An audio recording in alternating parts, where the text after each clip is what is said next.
Are we all ready for a trip down memory lane? Back to the good old days of the early noughties, Codemasters rally games at their best. I certainly am. I've been wanting to do the stream for a little while.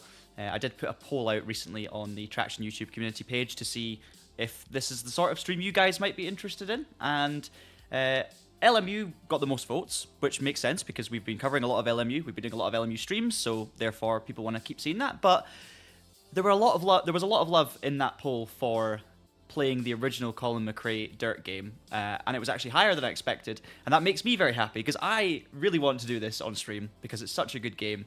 We're going to talk a little bit more about all of that as we go through, but there was clearly a bit of an appetite for it, so here we are. I'm streaming Colin McRae DiRT. Hope you're all doing well. Jay's here, Finecost is here, Ludicrous Fool.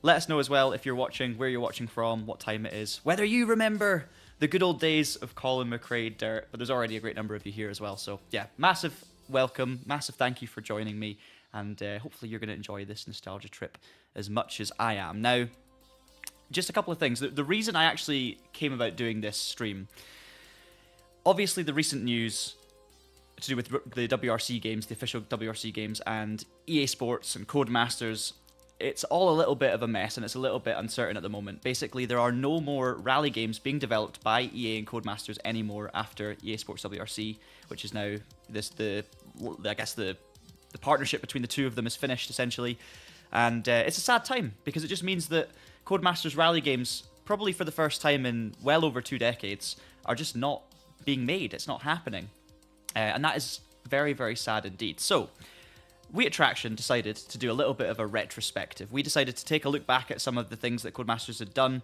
for rally games since the late 90s with Colin McRae Rally, and as part of that video, obviously look a little bit into the previous games, but also talk about the current problems and the current situation with EA Sports WRC and the license. Now, when we were looking back over those old games, I thankfully got to play a lot of those old games to capture some footage for our YouTube video, and I was basically blown away by how good some of them are and also how bad some of them are. So when you're playing old games, it's always a little bit of a mixed bag, really. Like, some games are better than you remember them, some games are far worse than you remember them.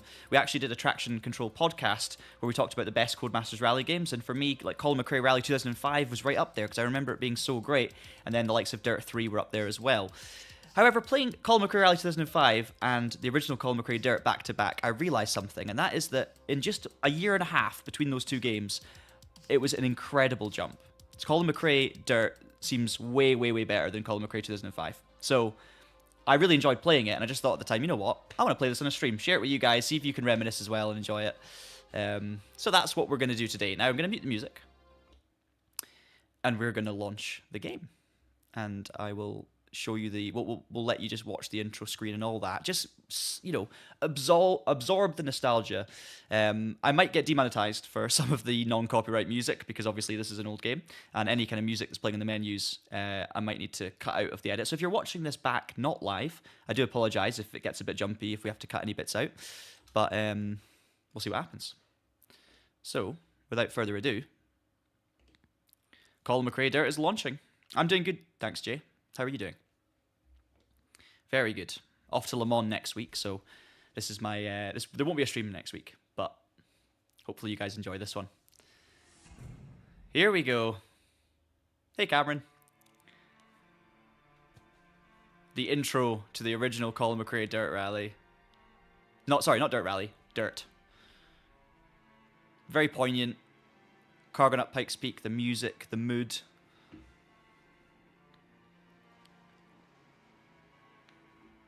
Sorry if it's a bit quiet.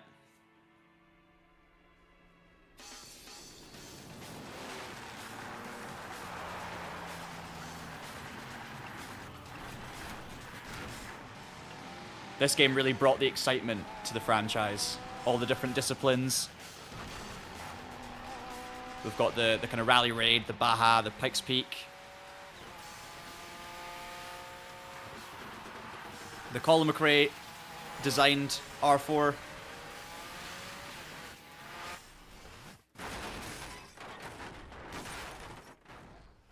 Right? It still looks great, doesn't it? It still looks great. There you go. Colin McRae DiRT.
Yeah, I can turn up the game volume a little bit.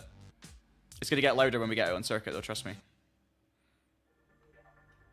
It's going to get louder. So we'll get out and we'll see what's happening. We'll start with the career mode. Well, I think we're going to do mainly just the career mode, to be honest, but what I mean is we will start up the career mode now. Here you go. Excellent, but don't jump in straight away. You're not ready to go just yet. Let me show you around before you get started. Check it out. So we get our little tutorial about the tiers. One direction, and that's the very top. This is the path to glory, your road to destiny. The more races and events you win, the quicker you'll get to the champion of champions, where only the elite can compete. Man, I love the garage. This is where the nuts and bolts of your career are made, not just your car. Here you can keep up to date with your stats, buy and upgrade your machine, and have fun with all the latest gadgets. Get all dressed up. Great little animated tutorial, very early noughties. Career begins here. I've lined up a few starter events, which are totally cool, and Colin's giving you a choice of cars to drive. Sweet. Each event is clearly marked for different skills and disciplines. You can check out the locations of where you're going to race, but most of all, you can boost your ego by checking out how many points you've won so far. Want to know more? No problem. Boost your ego. More details here to see if you've got the right car to drive and what gnarly track is ahead of you.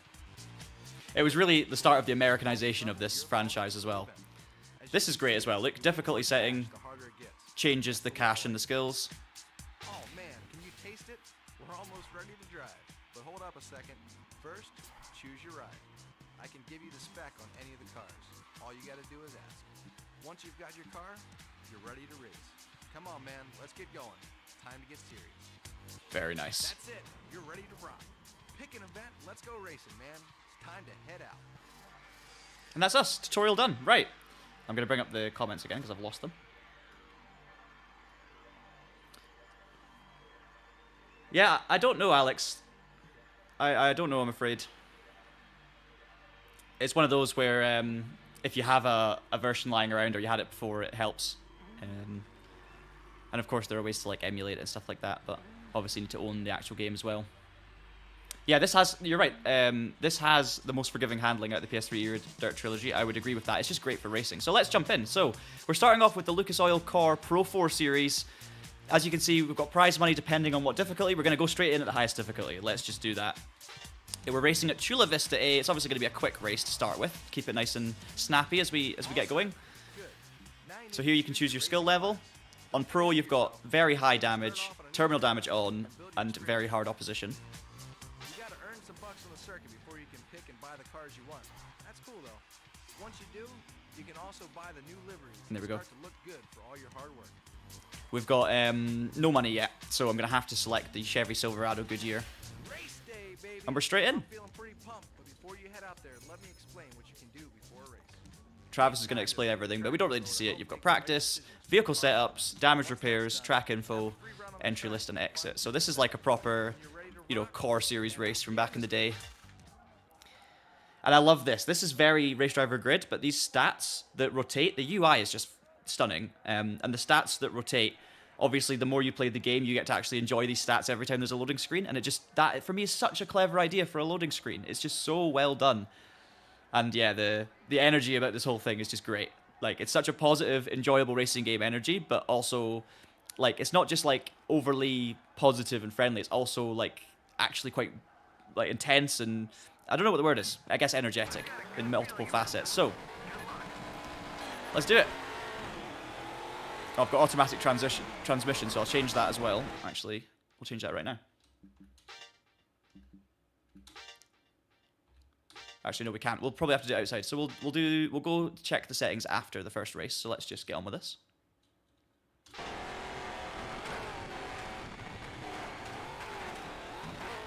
Ooh, lots of contact, but that's kind of part of it.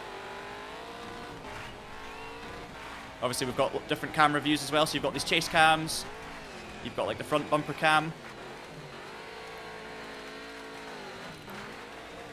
All about keeping up the momentum, kind of judging your speed over the jumps to not lose too much and get a good landing.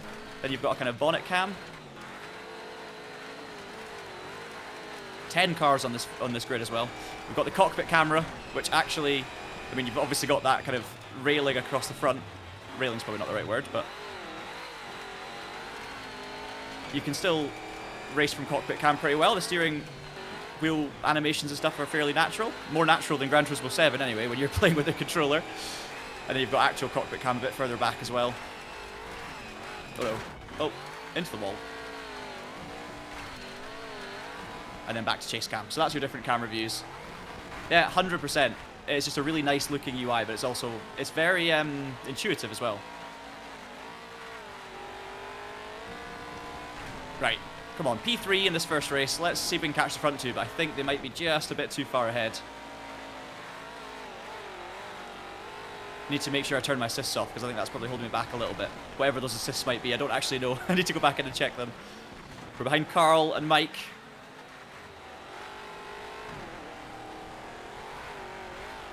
Should get some decent prize money from this, though. And some points. Obviously, the way the career progression works, we're going to see as we play, but it's one of those old school tier system progression where you race through events, you earn points and money. From doing those events, you buy new cars, and you progress up through the ranks, unlocking new events, and there you go. So, race 1, P3. I feel like we can do better, so that's fine. Totally agree, fresh cut flower. Totally agree. And then you've got replays as well, with a bit of music. Let us play for just a minute. It's great. Simple, pick up and play, have some good racing, music on the replays, which I'm sure you can turn off as well. Honestly, what is there not to love? What is there not to love? PB, obviously, 49.08, you got world record times to chase 2. We're going to hit continue. And we're going to see what happens in terms of progression. So, 6 points. In the championship, of course, it's just a one-round series, which will change as the game goes on. Back to the menu. Just missed out on second there. Get it next time. Travis is going to give us a little bit of a rundown, but we still got £125,000. I wish racing was that simple in real life. Look how many events there are, though. There's 10 tiers, and you only get a quick glimpse of it when obviously at the start of the career mode, and also when it zooms out there. So we got 6 out of 10 points. Basically, what's the word I'm looking for? You collect championship points, which then add up to unlock future events. So as you can see here, we've got 0 out of 10, 0 out of 10 for all these ones. And then if you go along here, it says you need 9 more points from tier 1 specifically to unlock this event. So what we're going to do is race through these events, pick up as much points as possible, and we're going to unlock other events in the process. Simple premise, eh? That is a very good point as well, Cosimo. Like, Travis Pastrana must have been a baby when this game was being made. I mean, he's probably older than he looks now, to be fair. Right, next up we've got Rally. So we've done a core race. That was good fun. Could have done better, but it's fine. I'm going to change the assists, actually, so we probably need to go back to the menu for that. If that's a thing we can actually do.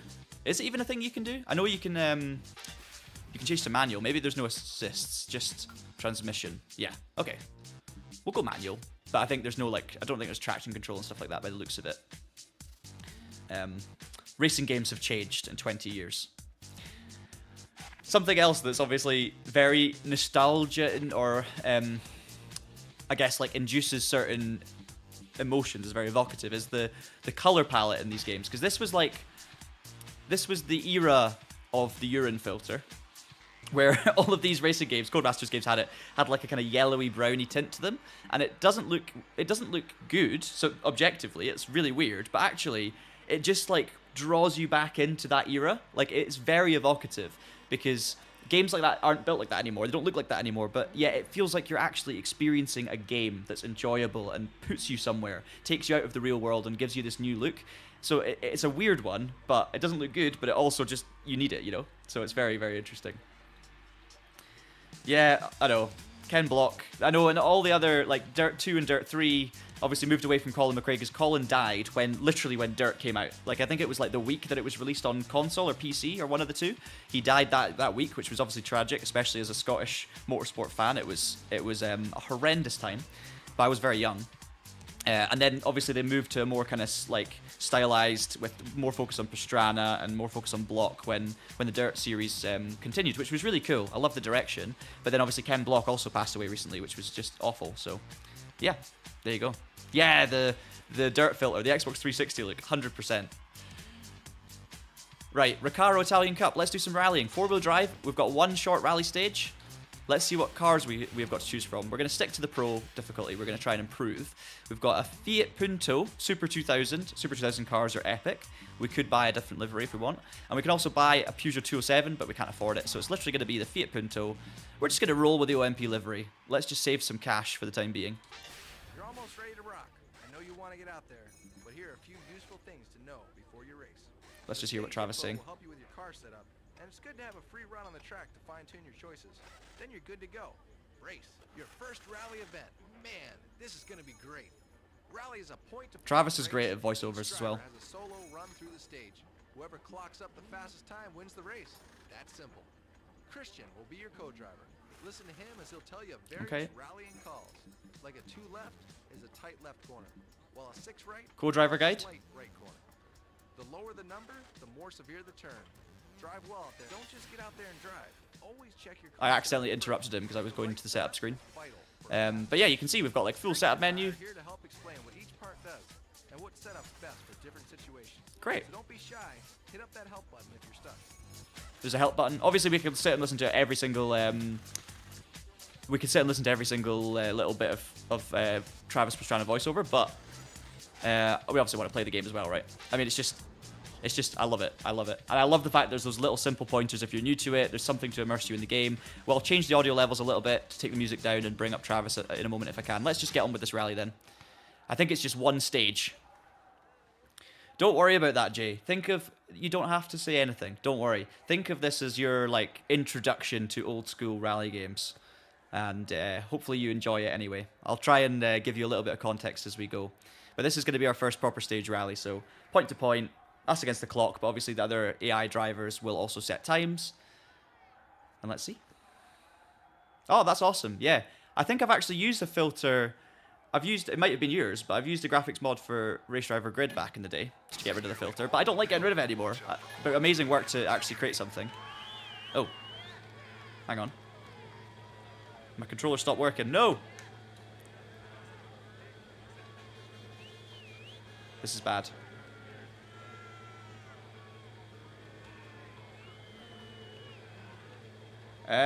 We've got no control. I can't even pause it. Right. We're gonna take a technical break. I'm gonna have to exit this game. It's literally just frozen. I've got no control over anything. Even the keyboard's not working. So let's just see. I'm gonna have to restart the game, I think.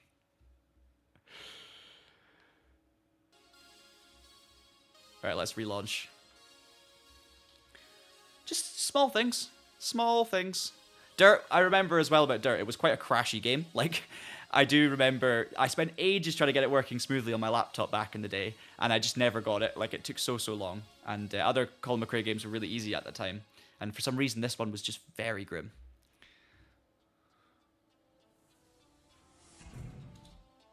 Let's see, Jay. Rallying's an amazing discipline for so many reasons, but there's so much to talk about, so I can't really give you the full experience in a short space of time. But it's just an awesome discipline, so it's worth looking into. Just I don't know where to start with rallying, to be honest, as a sport. Anyway, let's see if well, real quick, let me just go to audio settings while we're here. Hopefully my controller's still assigned. We're gonna turn up speech. We're gonna turn down music. Accept. There we go.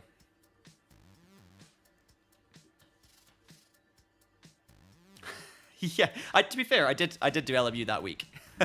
Race the Azotta, so nah, this is good. I mean, honestly, if no one wanted to watch this, I still really want to do it anyway. So, I'm very happy, and the fact that you guys are joining me, I love that as well. So, hopefully we can all enjoy it together. Right, let's jump back in and hope it doesn't crash. It's only a 3.5 mile stage. We're gonna start making some meaningful progress, hopefully. Let's see. Terminal damage is a thing as well. This was one of the first proper rally games that had like super realistic damage and also had that kind of movable object damage. So in this game, I remember you could like crash into barriers and tire walls and the tires would fly. And that was the same as Race Driver Grid. It was the first era to have those proper games and damage simulated in that way, which was a huge thing for me as a kid. It was so fun to be able to actually like crash a car and see the doors flying off, but also see the roadside furniture move. No, nothing's working. Okay. Oh no. Oh no. I think I'm going to have to go back into the control settings menu and reassign things. Please stand by. I might actually also change the, just in case it's something to do with the controller. It's weird because the menus are all working. I might change the input as well, so bear with me a second. This is going to look ugly on camera as well.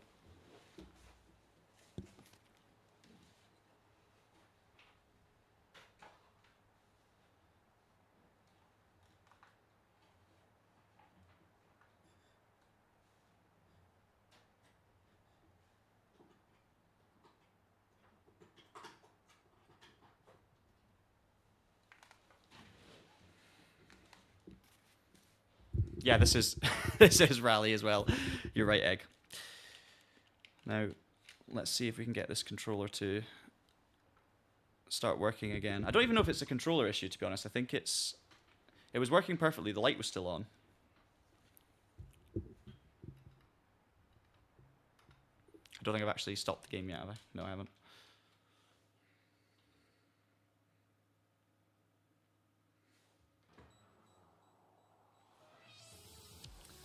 Yeah, this was the last era of next-gen titles. Yeah. This is when console gaming was still the way to go, especially with racing games and stuff. And then the PC era sort of took over, didn't it?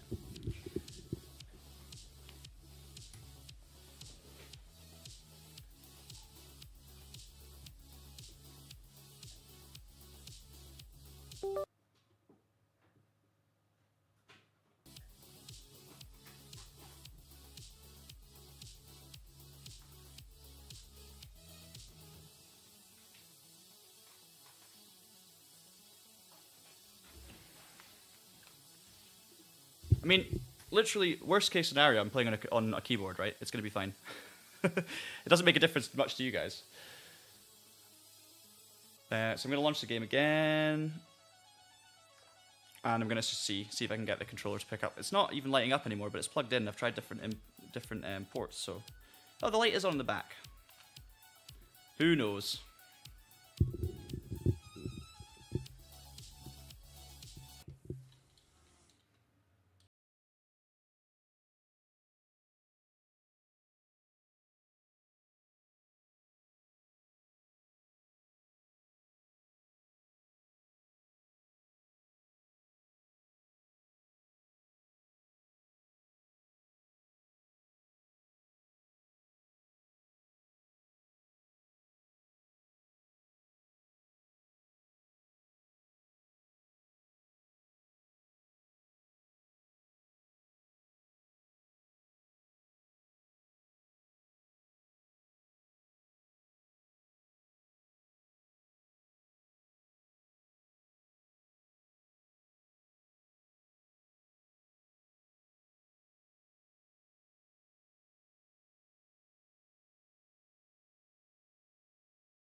We've gotten so realistic with the handling that people don't have to think about it. But back in the day, keyboards were what people were racing on, right?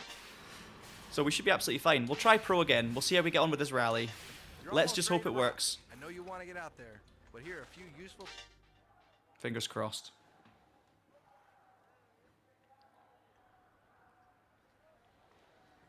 I wasn't using a PS controller. I was using a Scuff. And it was working perfectly. It worked perfectly as well when I first played this game back in the day. I don't know if it's a controller issue, though, or the game issue, because even then, when I tried to relaunch the game, even the keyboard's not working back then. So let's just... Yep, that's working now. What's my buttons for change gear? There we go. Right. It's going to take me some getting used to, but we're going to go for it. I'm on manual gears. Ooh. Ow. At least we're going to have more crashes like this, though. If it proves too challenging, I will change the difficulty down to reflect my lack of ability. It looks good, though, doesn't it? The dirt coming off the back of the car.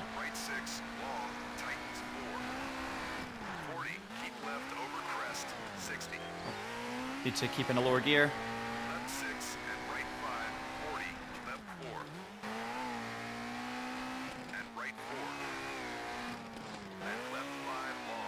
Let's try changing the camera angle to the bonnet.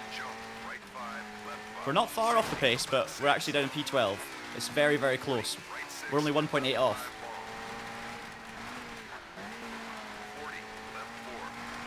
Got a co-driver in my ear. Oh no. No! There's the damage for you.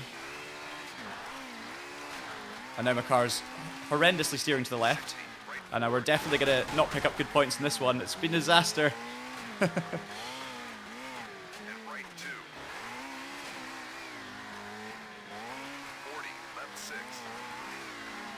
We were actually doing okay.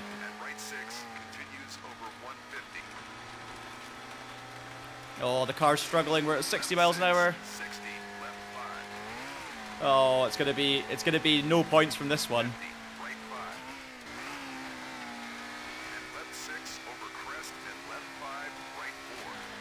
Now the engine's got a warning light. We're 10 seconds off the pace.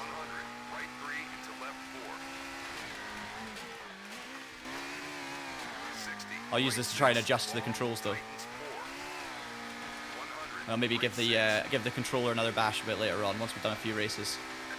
How good would it be if we could like play this game nowadays properly? If everyone could have a go on this and with like modern handling. I always think that like these old nostalgic games, replaying them with modern handling would be awesome, but people would need to realize that their expectations would have to be lower in terms of it would have to be like a nostalgic thing. Like if a new player plays this now compared to like a modern rally game, they're going to be thinking what the heck. Come on. I'm maxing out at like 60 miles an hour. We'll have plenty of chances for redemption though here to get more points from other events. Last split. We're only 4 seconds off 19th. But I think we need a top 8 for points, potentially. Top 6 maybe? No, changing down in a straight.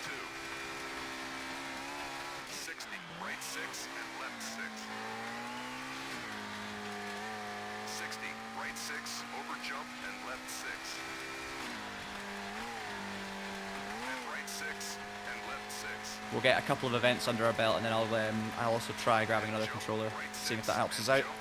3 minutes 25, so we're getting near the end of the stage. The stage lengths on these games as well were optimal because you could have fun driving down a stage. They're not tiny, but they're also not too long to get boring or frustrating. So you can redo them, and it's not so bad. Like the events being 3 or 4 minutes long is a very this era thing in racing games, and it just keeps it snappy. It keeps you making progress. You just don't get bored, which I really like. We're gonna finish last, but hey. That crash absolutely killed us. So we'll try a different event. 42 seconds off the world record. And the music's still going hard. Carlos Delgado wins the stages. Is there real names here?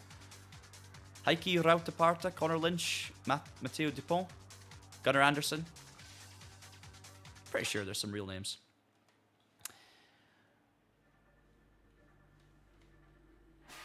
Well, had some good moments. I'm sure you do better with another try. Travis is pretty positive. Let's try the crossover then. So this is a crossover race, Shell Australian Crossover Trophy, front-wheel drive, Canberra Park. I think this is just a 1v1, is it? Yeah, if we click on this, you can actually read the information. Oh, I double-clicked. Sorry, guys. 2 seconds. So you've got a summary. You've got eligible vehicles. So you've got the Renault Clio Super 1600 and the Opel Corsa. And there you go, 1 lap. But 2 races, I think. Yeah, semi-final and a final. Let's just go Pro-Am to see if we can see how our level is on the keyboard on Pro-Am.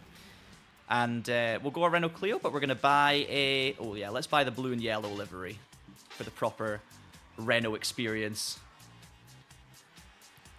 Some full rally stages would be cool, but I just wonder, like, how long they would be fun for before people started getting frustrated with them in the career. In crossover events, you drive each round against one other opponent, but on the same track. You both Okay, so compete it's a at the 1v1. same time and cross over at the midpoint of the race. The driver who finishes the Perfect. So it's basically like a super special stage in rallying, right? Like one of those super duper quadruple specials with lots of S's. So we've got favorite vehicle stats, DNFs. We've got favorite track and stage, basically what you're going to drive most in a career, favorite surfaces, all sorts of stuff. Still 0% through the career. We've got a long way to go. Very long way to go. Longest time on 2 wheels is a great stat too. Get some Terry Grant stuff going. Right, come on. Let's see if we can beat this. 1 difficulty down with a keyboard. Oh, wrong button to start with. That's not a good start, John. Forgot which buttons I'd assigned. Listen to that Clio. Sounds fantastic. It's pretty quick, Super 1600.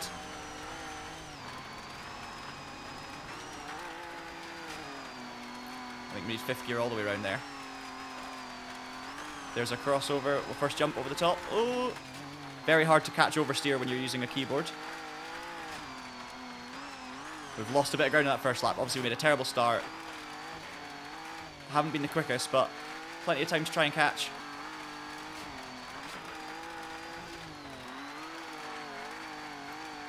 Yeah, we're a couple of seconds back.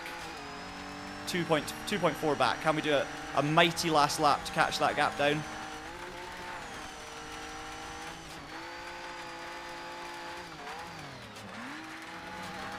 Oh, it's pretty good now. We're getting there. I think maybe that first lap for us was slightly longer. Over the jumps. This is where you can, get proper, like, movable objects and stuff if you crash into tire barriers, but I don't want to demonstrate that right now. I'm being too competitive. Into the last corner. It's going to be a win, so we can handle it on that difficulty at least. First win of the career. Semi-final done. Let's see if we have to go faster in the final. I'll press the right buttons this time. Look at that Clio. The mighty Clio. Not off the line. Oh, they're better in special stages. Interesting. Okay.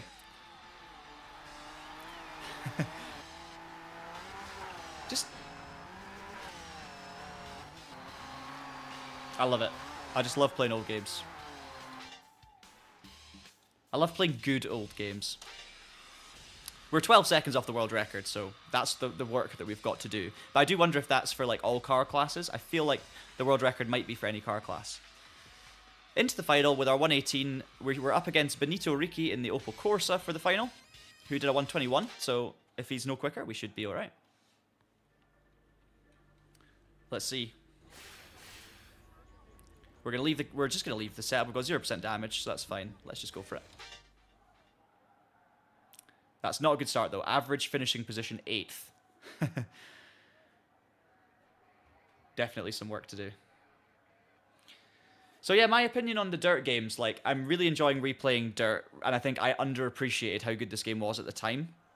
But still, for me, it's still Dirt 3 is the one. Dirt 3 is the one that gets me the most, and that is definitely nostalgia bias, because a lot of people say Dirt 2. Having said that, I actually went back and played Dirt 2 as part of the same process as playing this one, and I was a little bit underwhelmed by it, I'll be honest.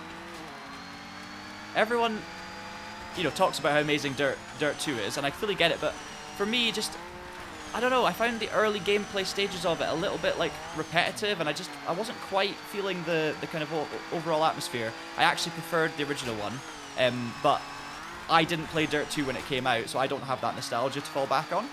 Whereas I did play the original one and Dirt 3.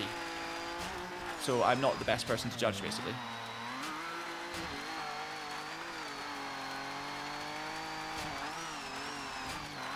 These cars sound great, don't they? Super 1600s. Okay, we're a little bit behind again, but it's fine because that first lap for us is longer, as we found out last time. So I'm not going to panic.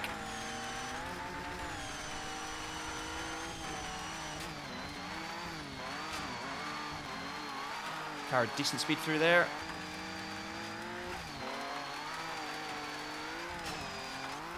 Over the jumps, back into the lead. Nice, again, short, sharp racing just to get us kind of dialed in here in Tier 1. So 2-lap races, 1-lap races, whatever it might be. It's going to be a bit closer, but we're going to do it. 1:17.5. 2 seconds in, we're through. Thank you very much, Stephen OBG. That's very kind of you. We love our rallying at Traxion, so lots of rally content.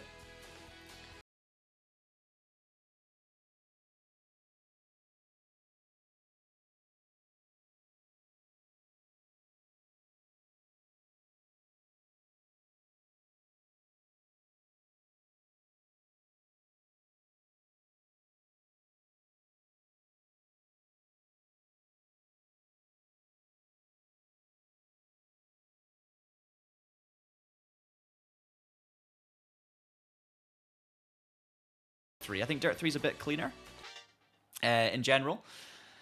Dirt 2 is a little bit more of a focus on like it's very Americanized.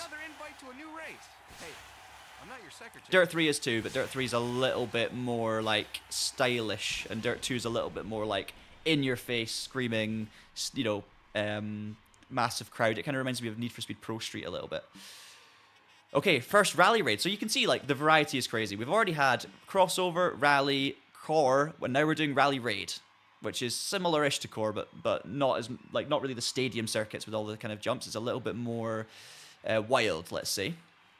So we're gonna do rally raid. We're gonna try. Should we try the hardest difficulty again?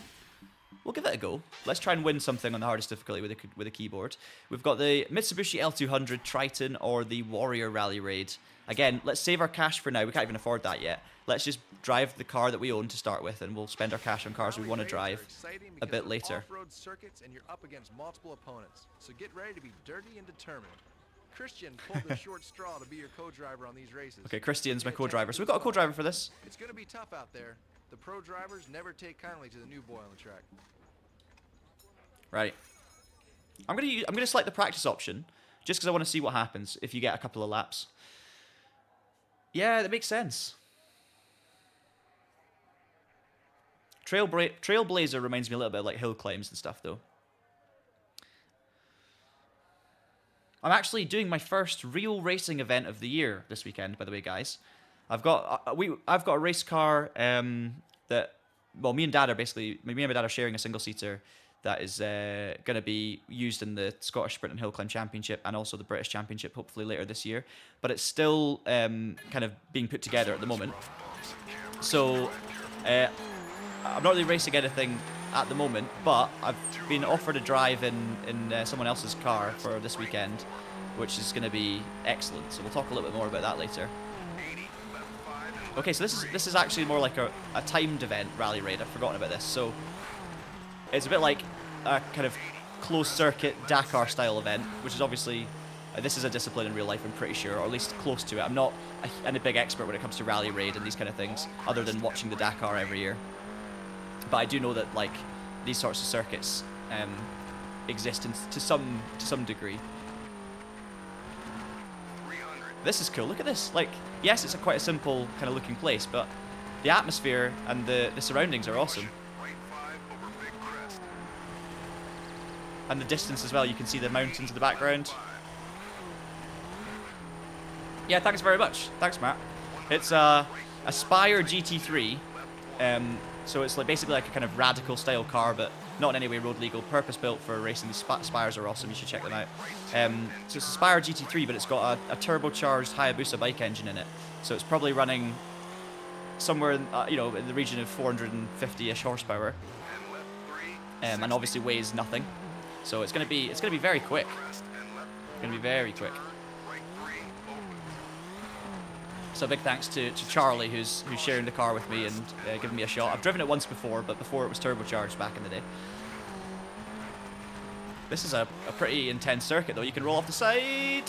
Oh, that was close. Sorry, Christian, I'm not listening to you because I'm too busy chatting. Racing at Golspie, so Golspie Sprint event. My local track up in the Highlands. Not local to me anymore in Glasgow, but local from where I'm from. It's like 15 miles away, so see a lot of my family, which would be really nice. Catch up with some old friends. Do some first race event of the year for me, so it'll be good to catch up with lots of folk. Oh, that was a bit funky. And then hopefully our DJ Firehawk, which is the single-seater, will be out before the end of the season and we'll get some mileage in it.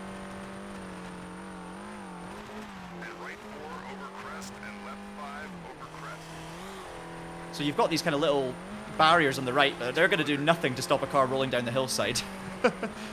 This is a long lap as well. We're 2 minutes 30 already, coming up to what I think is the last corner. And it's like a it's proper tight hairpin.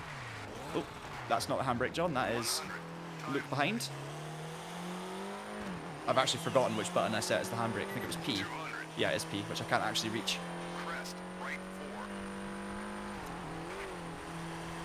It costs. It totally depends on how you do it in terms of cost. It's a lot cheaper doing hill climbs and sprints than it is doing full season of circuit racing. Entry fees are a lot lower. You can drive pretty much any car you have. It'll fit into a class, a road class, or a modified or racing car class. It's a big thing in Scotland because Scotland only has one purpose-built racetrack in Knockhill. So if you want to go racing in Scotland, sprinting and hill climbing is a great way to do it. You can see what it looks like if you go on my YouTube channel, like my personal one, John Monroe Racing. You can see onboards from the various cars that have raced over the years from hill climbs and sprints. The cars can cost anything. Like you can get really top end stuff's really, really expensive, but you can get into even stuff like single seaters. You can get single seaters for like under £10,000, depending on what you go for. And if you run the car yourself and you're happy to do the mechanics on it, obviously that saves a lot of cost because you're not paying someone to kind of run you. You can also do that, but generally in hill climbs and sprints, people, run their own cars, whereas in circuit racing it's a little bit more arrive and drive at times. Hugely friendly paddocks though, all through the UK.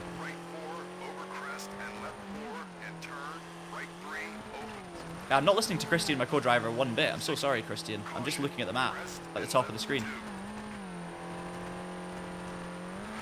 This is the tight one. This is the one that's scary, so you kind of have to turn left before it. And it's kind of blind, but thankfully the hill's not too steep, so you're not just going to fall off the cliff if you get it wrong. 200. Come on! Right 6 and left 6 and caution. Yeah, I'm definitely not the guy that's gonna make my my own car, Cameron. But yeah, we are. I've been speaking to Alex a little bit because Alex has obviously got a lot of experience with the DJs. DJ is a small manufacturer and it's a small group of people, but they're working very, very hard, working on lots of cars, and they also do aerodynamic bits for proper machinery like Formula 1 level front wings and stuff.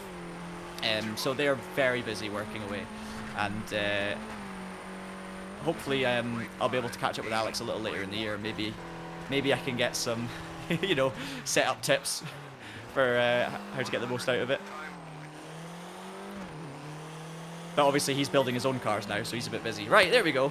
5:15. Good job. It is awesome.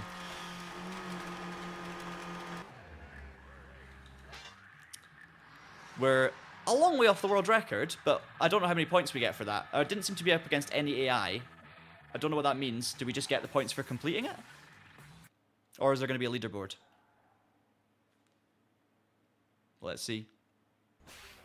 Yeah, I mean that car did not feel super quick. Oh, I'm an idiot, aren't I? I'm an idiot. I went in practice. Oh, I literally said, I literally said, oh, I'm gonna do practice and see what it's like, and then I forgot. And then as I'm racing, I'm like, oh, there's no one against me here. It's 2 laps. This is a bit longer. I bet you it's just a 1-lap race against other cars. Hey, I know the circuit now. It's going to come in handy. That was so stupid. Oh, I can only apologize. I get very easily distracted, as you can tell, if you watch my streams regularly. If you're new to the streams, hello. Welcome to the Traction channel. welcome to streams where I don't know what I'm doing. Yeah, the menu's so nostalgic. So nostalgic. And I love these like stats as you're waiting for the races. Right, here we go. Come on, John. It is only 1 lap, which feels a bit more as it should for this part of the career mode. I did think that was a little bit long for tier 1. But now we know the track, so let's make the most of it. I'm on the hardest difficulty level, so can I win my first pro race with the keyboard? It's all about momentum in these things. And being in the right gear, which I was not there.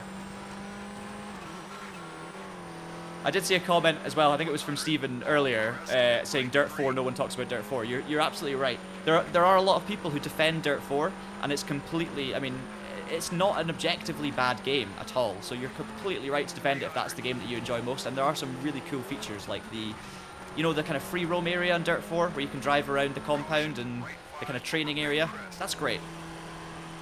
But, for me, Dirt 4 had a lot of hype because there was the whole stage generation thing, which meant that, you know, you could essentially drive stages that were new every single time. You weren't repeating stages as much. And I thought that was going to be absolutely amazing, because I started playing Dirt 4 coming from Dirt Rally, the original Dirt Rally, which obviously was incredible in hindsight. But the stages, there was only so many stages, and I actually remember thinking, oh, I would love Dirt Rally if we didn't know what stages were coming, so I could really, instead of learning the stages off by heart, I could actually enjoy the art of rallying with a co-driver, like, telling me where to go. And then when I heard Dirt 4 was going to have, like, procedurally generated stages that were custom and, you know, new every time, I was very, very excited about that prospect. However, in reality, it just all looked and felt the same. I mean, that was a pretty rude move, but we're going to go with it. Not messing about in this one. So, like, I remember driving Dirt 4, and I was disappointed by the handling and the physics on my steering wheel because I'd gotten used to Dirt Rally. Now, in hindsight, we kind of know now what direction they were going in, and Dirt Rally was never meant to be a new Dirt game. It was like a completely separate franchise, essentially, which we kind of got confirmed when Dirt 4 happened, then Dirt Rally 2 happened. Oh, no. That could lose me the leads. No! Get it back. Take the inside line to the right-hander. That's too deep. I can't afford to lose second, at least. I need points. But yeah, the handling wasn't great. The steering just didn't feel right. It didn't quite match up. And then I realized that the custom or the new stages were very samey. Like every stage felt the same. The corners all felt identical. And actually, the fact that it was different and new each time didn't actually really matter as much as I thought it would, because they weren't that interesting. Yes, we've won. First race win on the hardest difficulty with a keyboard. We did it. Ooh. Do you know, I've only played the Masters one.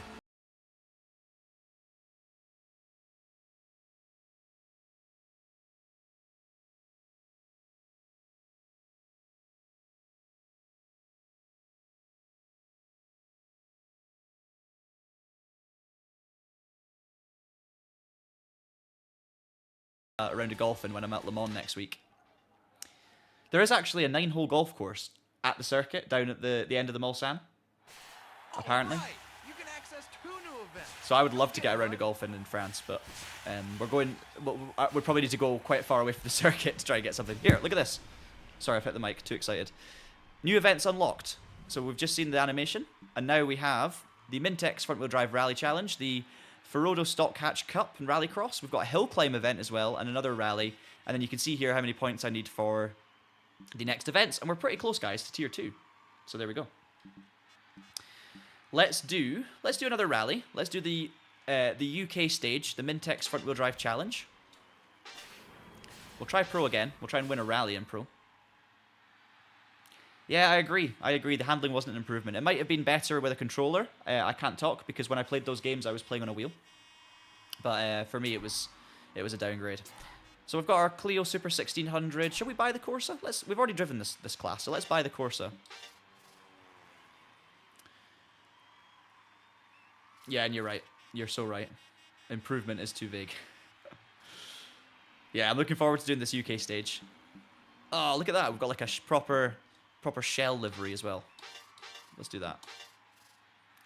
these games had those, you know, and it continued throughout Codemasters series of this era, but they all had official sponsors and partners in the games, and the liveries were all related to like stuff like Oakley. I remember Oakley was always high up there, Alpine Stars, Monster Energy, all of these brands had set liveries. OMP always had a livery in their Mintex, and you kind of get used to how the different color schemes worked, and I thought that was a really nice touch, because it made it feel like you could essentially build some sort of brand affinity based on the paint scheme. I think it was great all round, because it's good for the game to have different liveries that you could purchase and pay for to make your car look interesting. But also, as a child playing this game, and I'm sure for adults as well, like you eventually begin to find out what liveries you like, and you actually begin to get to know a brand because of it. So it was great branding, and everyone wins. So it's very good. Hey Tony, I know. It was so sad, because he literally passed away. That crash happened, I think, the week that this game came out on console or PC, one of the two. So it's it was awful, absolutely awful. So it's like the last game where he was around to be involved in any way. And obviously, Colin McRae DiRT was this game. Then we had Colin McRae DiRT 2, but they kind of focused more on like the Americanization and the Gymkhana and the Pastrana and Block and Tanner Faust stuff. And then DiRT 3 basically continued that, but didn't take it further. It just kind of made it slightly more, like, less intense, I guess. And by that point, the Colin McRae name kind of got lost. It just became DiRT. So it's sad. Oh, no. Bad start because I was holding down the accelerator, but I forgot that was actually change up the gears. Okay. UK stage, very tight and twisty already. Ooh, two wheels. This is a properly narrow stage. Come on, get back on. Front wheel drive Corsa, and you've got that kind of classic early noughties Codemasters handling model where it does feel like the front of the car is kind of sticking to the road and the back is just kind of pivoting. And to be fair, that trait kind of continued all the way, right? Until like even Dirt Rally games. There was if you go and chase cam and play Dirt Rally games, there is something a bit weird with the way the car steers and rotates. It's like a pivot point.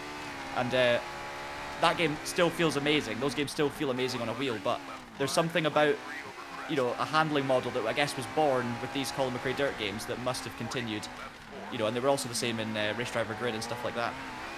Okay, our bad start only lost us half a second, but I'm P7, so it's very, very close time-wise at the top. So I need to absolutely nail this stage if I want to get some good points here.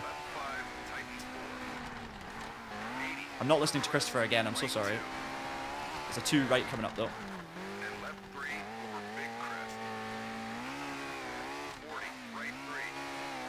Don't seem to lose much speed over the ground. This is a great stage.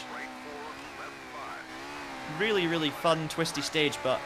And also, it's got the feeling of Rally GB. You know, it's properly like Sweet Lamb-esque with the trees and the kind of meadows. Down to a left 2, but it's 4th gear.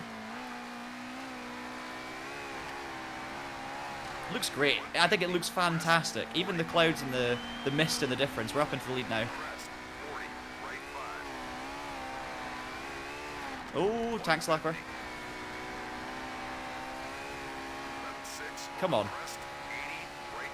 We're maxing out in 6th gear at 90 mph. This is where... Oh no, tight corner. This is where car setups come in handy, of course. You can lengthen out the gear ratios and stuff. But me as a child was not messing around with car setups, let's put it that way. Can't wait to try the Rallycross, because that's a big memories of this game for me were Rallycross. Probably because of the crash damage, if I'm going to be honest. 9-year-old John loved a bit of, you know, movable object crash damage. Oh, that's a fence. Right, big lead now, 7 seconds. Just got to keep it out of the trees, and we should be grand. Onto the tarmac. It's wet as well. Look at the water effects on the road.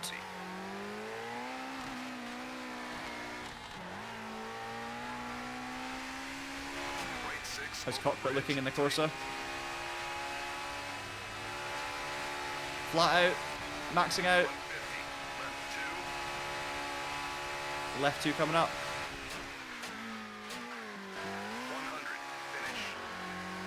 Right, come on, to the finish. Very short gearing, but we've dominated that. 10-second win. Big fan of the Super 1600 rallying. McRae 4 always felt like the car's pivoted at the center of the car. Yeah, I guess that's kind of what I mean. Like, I feel like you steer, and when you steer left, the back of the car comes out to the right. The car doesn't move to the left. It, like, the right, the rear actually moves right. There's like a weird, and I think what that causes is, for me, even though it still feels natural and stuff, for me, when you sometimes, like, you come out of a corner and you actually catch like a wall or something with the rear of the car, and especially through like quick fire chicanes and stuff. See, when I'm playing dirt rally and I'm driving at like Monte Carlo, and there's some of those, you know, really fast chicanes where you're in between walls and stuff, I do find sometimes the back of my car catches a wall and I get a puncture or just, you know, get knocked out of place. And it's not because I'm running out too wide, it's because the car seems to be pivoting a little bit and the back of the car's actually moved out. So, yeah. There we go. 12 seconds off the world record. I wonder if that's four-wheel drive or if that's front-wheel drive. Still don't know. Oh. Something's happened. No, I'm still here. Okay, I don't know what happened there. Something on my screen went funky. We're good. First place, 320, compared to Michael Grady's 330, David Brook 331. So we're well clear. Pace, not a problem. Not a problem. I still would like to jump on the controller later because, well, we'll let these unlocks happen first. 140 grand, more events unlocked, there you go. And we're up to £474,000. So we've got Rallycross next around Circuit des Deux. Or Circuit des Ducks. Maybe I can go and spectate some of this when I'm at Le Mans. So we'll do Rallycross because we've not done it. 150,000 for the winner in Pro. We've got the Super 1600s. We own both of them now. Great news. We'll go Pro, 150,000. Jump back in the Clio, or should we go the Corsa? Well, I feel like now that I've bought the Corsa, it would be unfair not to use it, wouldn't it? Let's jump in. Is that the Min? What livery is that? Yeah, the 3D menus are that for me. The UI is a huge part of what makes this game special. The nostalgia, and it's very hard to put. It's very hard to quantify, you know. Yeah, Mintex livery. Is a combination of dirt and tarmac, about a half and half of each, and against multiple competitors too. So it's not easy. You should watch out for the surface changes the most, as they'll affect the car's handling. Apart from that, just drive faster and be better than your competition. There you go. So it's just a race on Rallycross race. We know about Rallycross. Unless you're new to rallying, such as Jay watching. So Rallycross is basically like a circuit race against other cars, just like an actual race, but on a mixed surface track. So, and it's usually short as well. Yes, so I think all the Rallycross tracks in this game, if I'm not mistaken, are real tracks, which is amazing. So Not Kill is in this game. I'm sure we'll get there during this stream. There's no Joker in this game, sadly. So I didn't mention Joker laps because it's not in this game. But yeah, Joker laps are something else that's really cool about Rallycross, where you have to do an extra little bit of a circuit. Do you remember? Was it not the World Touring Car Championship that actually introduced Jokers into circuit racing as well? I know Formula E sort of do it with their what do you call it? I can't even remember what it's called because it changes name all the time. But Formula E have like an activation zone where you drive to the outside of the track and you get essentially an extra power boost and you get four-wheel drive. I think the World Touring Car Championship introduced Jokers, yeah. Introduced Jokers into circuit racing, which is very random, very cool. Didn't really last long. There you go, 34.36 feet on two wheels. That was probably that last one in the Corsa there. I've got my average finishing position back up to 4th, so that's better. Nice one, Michael. So Dirt 2 was your goal. Yeah, I think you're definitely not the only one. We actually did a video right back at the start of Traction, which was ranking the Dirt franchise games. And obviously some of it it's very difficult to rank because they can all be good and bad, and then there's nostalgia and all these sort of things. But Dirt 2 was probably, I think I put it 3rd in the list, behind Dirt Rally 2.0 and Dirt 3. But it was probably the most popular one in the comments, like the most disagreed with. I think lots of people in the comments were saying, no, Dirt 2 should be first, and As I say, I'm maybe biased against that game because I enjoyed the first and third one so much at the time. You know, even though it's trying to be completely objective, there's still got to be an element of subjectiveness in that. Oh, this AI are crashing into each other. I've weaved through the middle. I remember driving this track over and over again when I first played this game. And just launching it up the banks to try and crash. So how many laps? We've got 3 laps. Try and do the undercut here. Front wheel drive, so got to think about that as well. I've not really mapped my handbrake to a very useful position.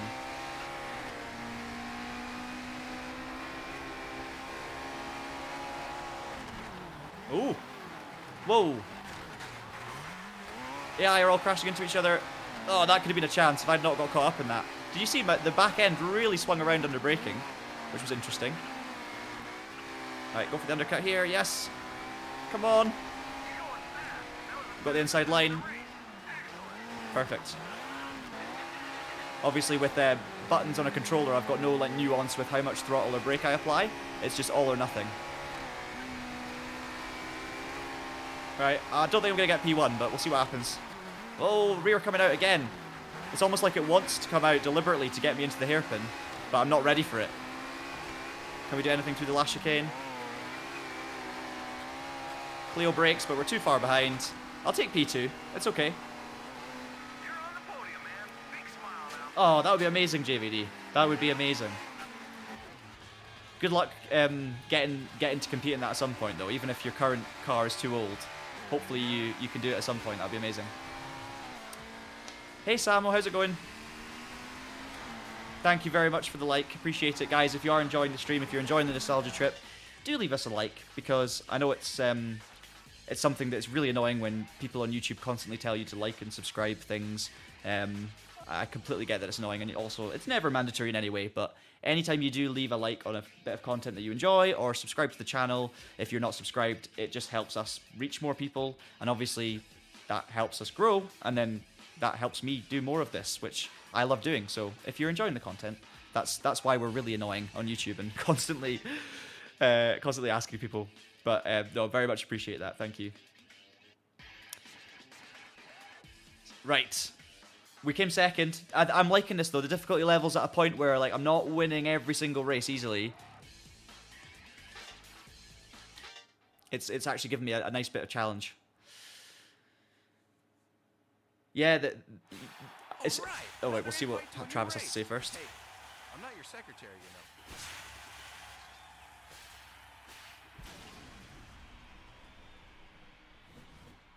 We're almost at tier 2, guys. I'm pretty sure we're almost at tier 2. Let's see. First one of tier 2 is 1 more point. If we'd have won that race, we're tier 2. Thank you so much, Davidson. Appreciated. What was I saying? What was I saying?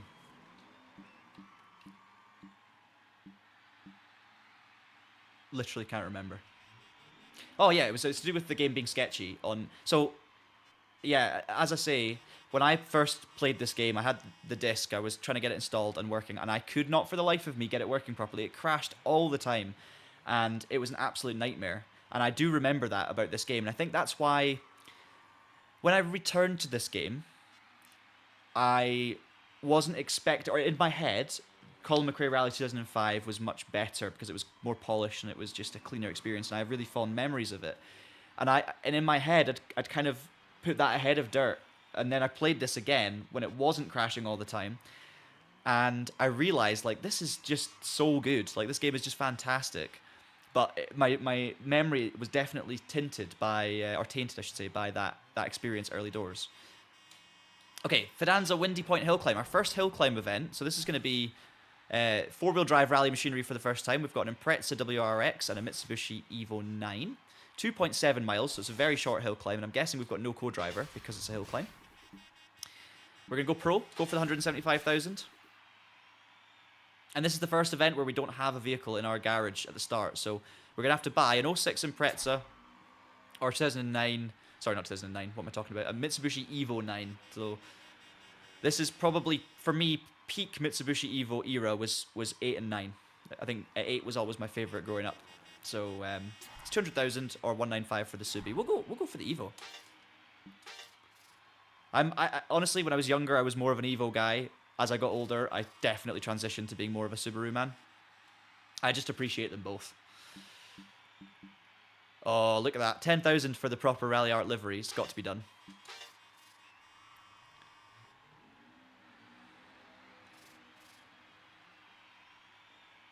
Yeah, the yellow glow, exactly. This is it. We were talking about this earlier, but the that filter, that kind of yellow browny kind of urine thing is a specific trait of games of that era, of racing games of that era, and especially Codemasters. Formula 1 2010 had it, which is obviously a bit later than this. Race Driver Grid had it. Dirt had it. Cool, your first hill climb event. They're like rallying, as they're point to point. One solo run through the stage and the fastest time wins. But unlike rallying, there's no co-driver with you, so that means no Christian. So be careful out there. You don't want to drive too fast around those hairpins. And trust me, I've flown off at Pikes Peak. Travis referencing his crashing at Pikes Peak. This screen lets you know where the next stage or race is. Christian has a lowdown on the specific details of the stage or track. Oh, cool. Consult with him, and he'll give you some valuable tips on how to tackle the race. Wow, consult with Christian for some tips. There you go. So you can do a co-driver recce. Oh, that's wicked. Let's explore that. So basically, we've got the world record shown there, 121. So it's a very short hill climb in fast cars, which I don't think this is yet. It's only 2.7 miles, no co-driver, but it has a difficulty rating there at the bottom left. And if I just hide my face for a second. Look at the bottom there. You've got a co-driver recce option. So I'm going to click on that and see what it does. It's all flat and straight at the start, but the uneven road and slight kinks are very tricky at high speed and can surprise you. There are a lot of corners to deal with, but especially keep an eye out for the first major left-hand hairpin, as the drop is very steep. If you read the road and anticipate the corners from there, you'll be fine. Wicked. All right, so we get a little preview of the stage specifically for that stage from Christian. So he's saying, watch out for a hairpin, definitely going to fall off that. And he's saying the first bit's quite fast, but the kinks can be tricky, and then it gets tighter at the end. That, like, it's very, very simple, but nice little touch there, so you can get a little bit of a, you know, a look into what's coming. Those kind of things don't happen as often, I would say, nowadays. Oh, good, Jay. Not everything's working. I'm using a trackpad to race instead of the controller. I'm sure I can get the controller working again in a little bit, but it wasn't playing ball. So I've committed to the keyboard for now. I'll maybe try the controller again once we get up a few more events under our belt. We'll take a little breather. Crispy in a good way. I hope it's good. I think I've got all the graphics settings turned up. I hope you mean crispy in a good way, not a bad way. Right, Windy Point Short A. Let's do our first hill climb. Yeah, it's cool, isn't it? Very immersive co-driver. We've not rolled yet. That's going to happen at some point. Longest jump, 114 feet. Yeah. So there's two things. There's the co-driver, which is Christian, but there's also Travis Pastrana, who's the main narrator. So it's Travis who's talking to you in all the menus, and Christian's your co-driver. So it's like a little team element, and Travis is just hyping you up, like getting you through if you're not doing well, and also explaining the game to you. So it's really cool. Travis Pastrana is just a legend as well. Right? See, even there, a little bit of motivation from Travis. Right, let's do this from. Should we go cockpit cam again? Oh, we'll go front bonnet cam actually. So no co-driver here, but I can cheat a little bit because we've got the map at the top, so at least we know roughly what's coming. Oh, more race room content. Yeah, we can definitely do more race room content. I can only stream so much during a week because obviously we're working on a lot of other things for the website and video content. So unfortunately, I'm only streaming, once a week, sometimes twice. Occasionally no streams like next week when I'm at Le Mans, but I've done my Le Mans Road to Gold series, and I'll continue to play a bit of Le Mans every so often, but I'm also looking to mix that up. So I'm going to be playing some iRacing, going to be playing some AMS2, some Race Room. All of these things I have plans for streams at some point, but obviously I can only do one at a time, so we just got to plan it out. And then obviously I still want to do some chill things like this, where I'm playing an old racing game and taking a little trip down memory lane. So yeah, we'll bring some more Race Room streams at some point, and probably videos as well, so don't worry. So So you've got little arrows telling you when the corners are coming up, which is quite handy too. So you can use them to keep you on the straight and narrow. We're almost at the end. I'm only 2/10 up from Travis, so there you go. Travis is actually competing, even though he was hyping me up at the start. So the difficulty's kind of gone up a little bit, I'd say, for this one. Travis is right on me, 2/10 behind. I did come second in the last one as well, actually, so it's not easy. Some events are easier than others, let's say. Full commitment through the last few corners. Are we going to win? Just. Ooh, 6/10. That's all. Pick up that trophy. You just won the whole event. Oh, you can consult Travis and Christian tuning setups. That's awesome. I'm going to look into that. Also, Travis was hyped that I won the event, and he came second, and he was still like, yes, well done. You're the best.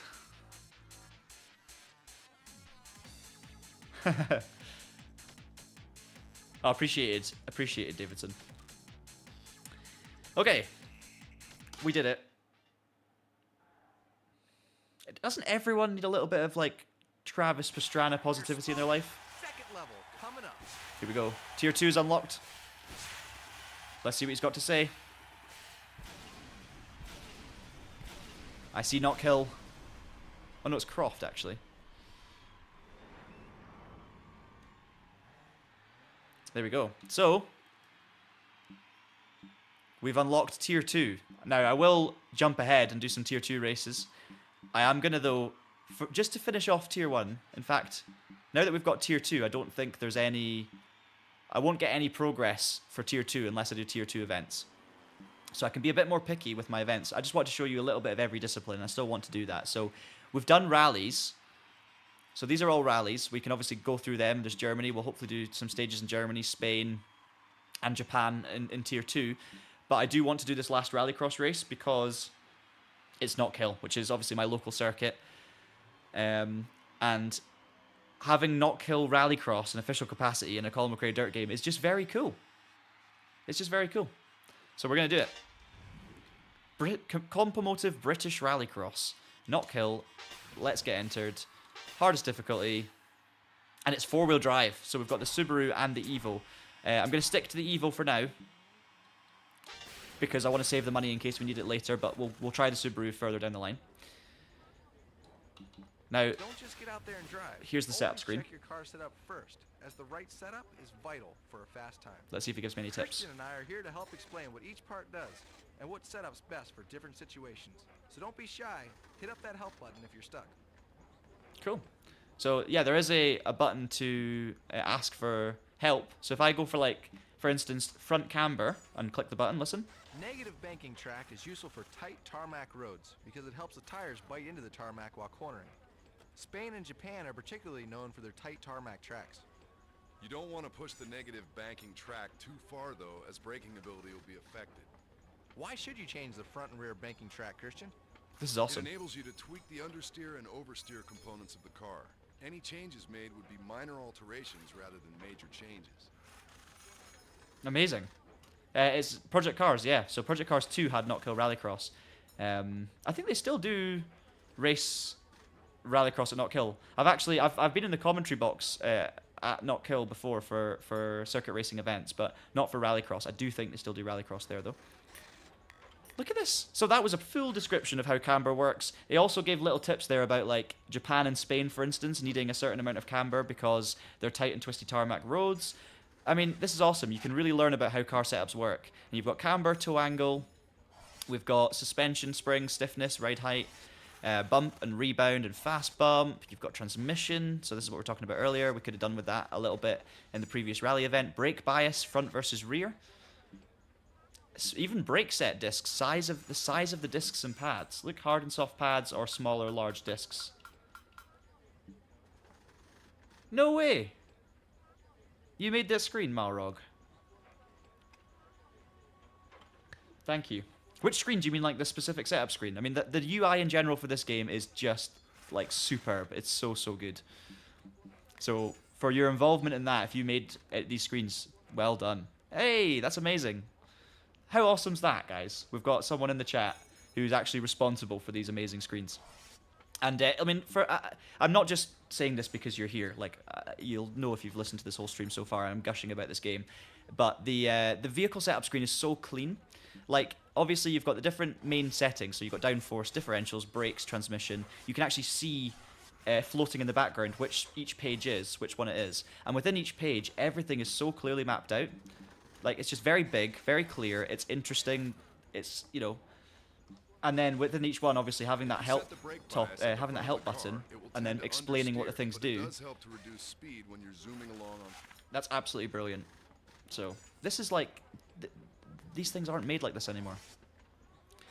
When I think about like the menus on the F1 game right now, like F125, yes, there's loads of stuff on there, but the menus are so busy and so like. There's just way too much going on. Nothing's very clear. You have to go through 6 other menus to get to the things you want to do. They're not always in the place you want them to be. They don't change year on year. And there's just so much stuff in there that just feels, you know, superfluous. This is just clean, simple, elegant. Perfect. Let's drive Not Kill Rallycross. Are you still doing UI development now, Malrog? Are you still making games? I know you might not be able to tell us things if you're involved, but it's awesome having you on the stream. Yeah, disjointed and heavy. I think you're right. That's generally how I feel, Stephen. Obviously, things have to be different, right? Things change with time. That is a cold coffee. 109.9 fastest speed. All of these stats, when they come up, they make you want to beat them, you know? You get properly... You know, you remember them, and then you try and think about it. Whenever you're on 2 wheels, it's like, ooh, that's going to affect my 2-wheel stat. Okay, so first corner, double step. We'll go for the outside, assuming they're going to brake a bit more. Oh, no. That's fine. And then we go right instead of left. All the AI are all over the place, so we're going to gain some positions. And then you've got the kind of dirt section, which moves to the left, and then rejoins the circuit in a few corners' time, just up at the final hairpin. Here we are. Very simple. Back onto the road, and then instead of going all the way up to the hairpin, we take a right, and it's a double right-hander onto the pit straight. Watch out for the pit wall. And it's wet, which is very realistic. Oh, still at Codemasters. Amazing. Obviously, we've done a lot of talk recently on the Traction channel about Codemasters, the current state of it, and the situation with the rally games no longer being developed, and you know, everything just being focused on F1, and obviously the situation with the old studio in Southam as well, because we were told, oh dear. Well, if I get no points, it makes no difference. You know, we believe, obviously you'll know way more than us, and I don't want to start saying things when you're in this chat if it's wrong, but I do strongly believe that racing games are no longer really being made in Southam, because obviously the F1 games are developed in Birmingham, right? So that original Codemasters Rally studio is now being used for, what, Battlefield and things? Oh, here we go. So Southam's your studio, cool. So are you, again, just don't say anything if you're not meant to, and I do apologise if I'm being too intrusive, but are you working on like non-racing games then? Are you working on other titles like EAFC or Battlefield or other games that are being developed in that studio?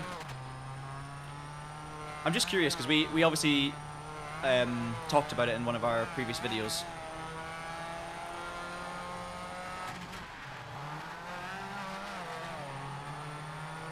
We're going to come last, but thankfully it's the one event where points don't matter because it's tier 1. P7. Oh, that would be amazing, wouldn't it? A new rallycross off-road game with a new studio.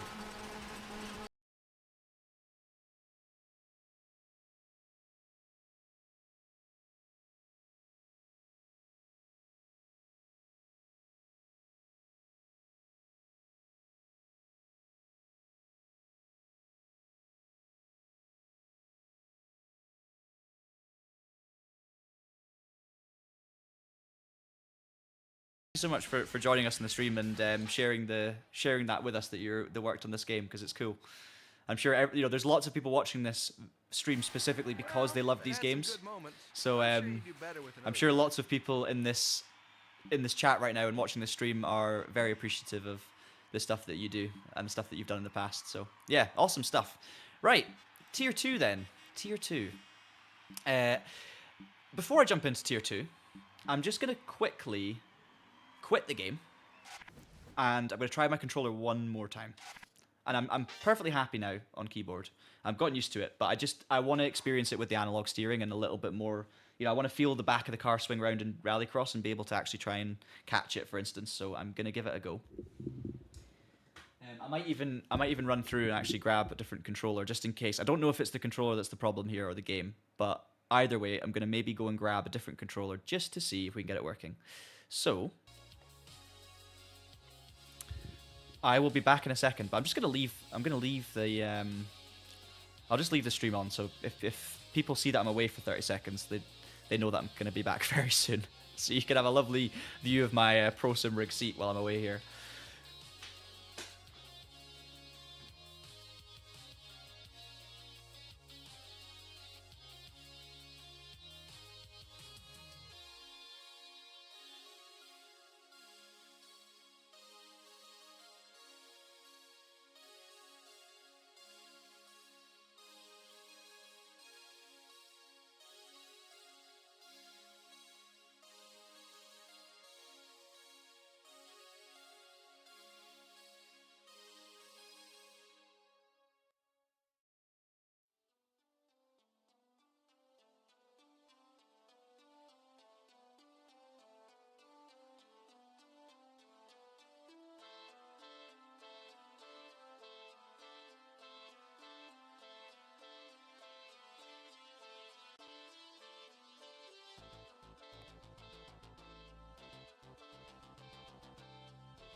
I've returned.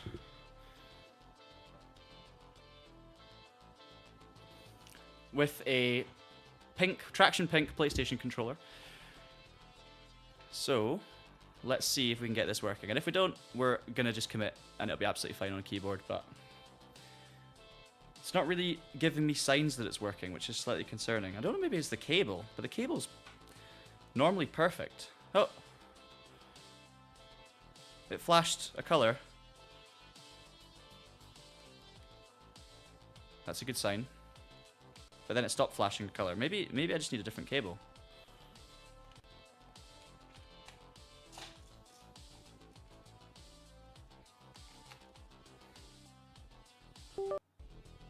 Oh! I think the cable's the issue.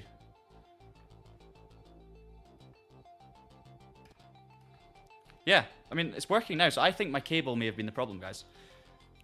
If that's the case, then take it back, DiRT, take it back, Scuff Controller, all of these accusations. Right, let's see if the PlayStation controller works then. I'm going to launch the game again. We're going to get on with Tier 2 of Career Mode. Hopefully you guys are enjoying this stream.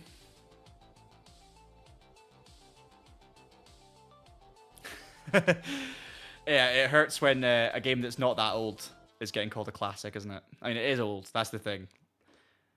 It's really weird, because I am of an era where I grew up, I mean, I'm born in 97, so this was my childhood. Yet, I still feel like, because I grew up with games, I've lived my whole life with games. So, I remember back then thinking, oh, games kind of tend to be more for kids, and adults don't really play them, but I think it's more because adults grew up with different kinds of games. And yes, of course, you had adults at that time playing racing games. I was sim racing when I was 12 with people, I was racing against people that were like 55 in a sim racing league, but I think that now that, obviously, the way that games developed in the late 90s and early 2000s, people that grew up with games then still play games now, so you have a much bigger, older demographic playing racing games, right? It's not just kids anymore.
So they're edited videos in the style of like a live stream, I guess, where I play through the World Tour mode of Toka Race Driver 3 and also the whatever the career mode is on Race Driver Grid, and get to the end. So, or try to get to the end, let's say. I don't want to spoil it. So, yeah, I recommend going and checking them out if you're a fan of this era of games and want to relive those early noughties and see lots of bad driving in the process. I use the steering wheel for both as well.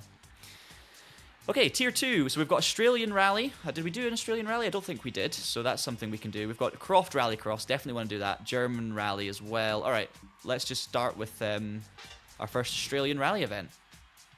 And there's different classes. Look, oh no. Oh no, it's not different classes. It's just Rally 4-wheel drive, so we can choose any of the 4 cars. Yes, Toka Touring Car Championship on PS1. Great shout. So we've got the Evo, the Impreza, the 207. We could buy the 207. I mean, these cars, power to weight ratio is actually, I mean, the S2000s actually probably have it, don't they? Less torque. We've not driven the Impreza or the 207, so I'm kind of tempted to buy one of those two. Let's go the 207.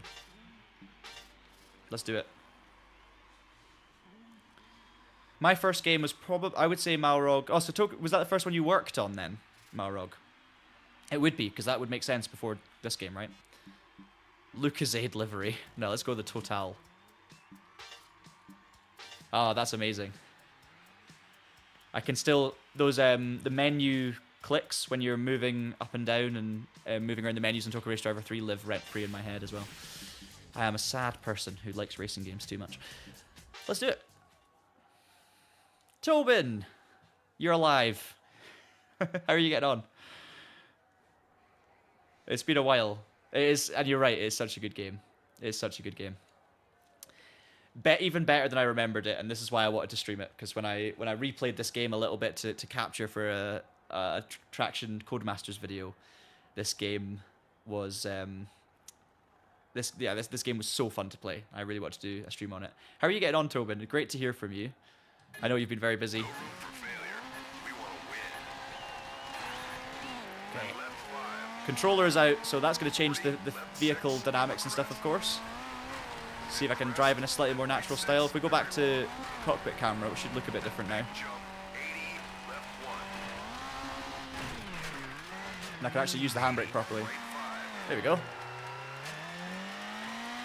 Interesting, no gear indicator when you're in cockpit camera, so you've just got to use the actual one in the car, which is cool.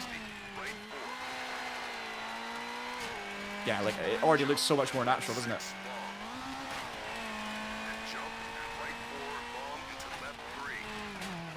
Oh no! That's almost our first roll, maybe our longest time on 2 wheels.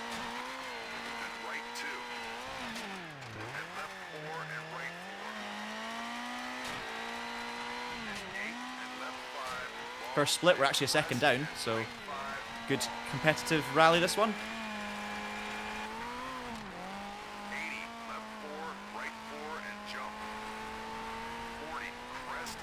Full concentration mode. Using all of the roads. So this Australian stage is probably, I'd say this is, it is kind of, it's got the Australian character, of course. Oh, that's my glass smashed. Is that the windscreen gone? I think it is. Anyway, yeah, the stage does feel Australian, but what I would say is it's not quite as dynamic an actual stage as the UK one I did, or even the Italian one. I enjoyed those two more, I would say. How are we doing on the splits? So we've got a bit of damage now, and we're just red, so it's properly close. We're P7, so I need to get my act together to get points, because we want to progress here. Can we stay in 5th gear? Left 2. Yeah, now we're rocking. I think I might have run someone over at the side of the stage. I can only apologise.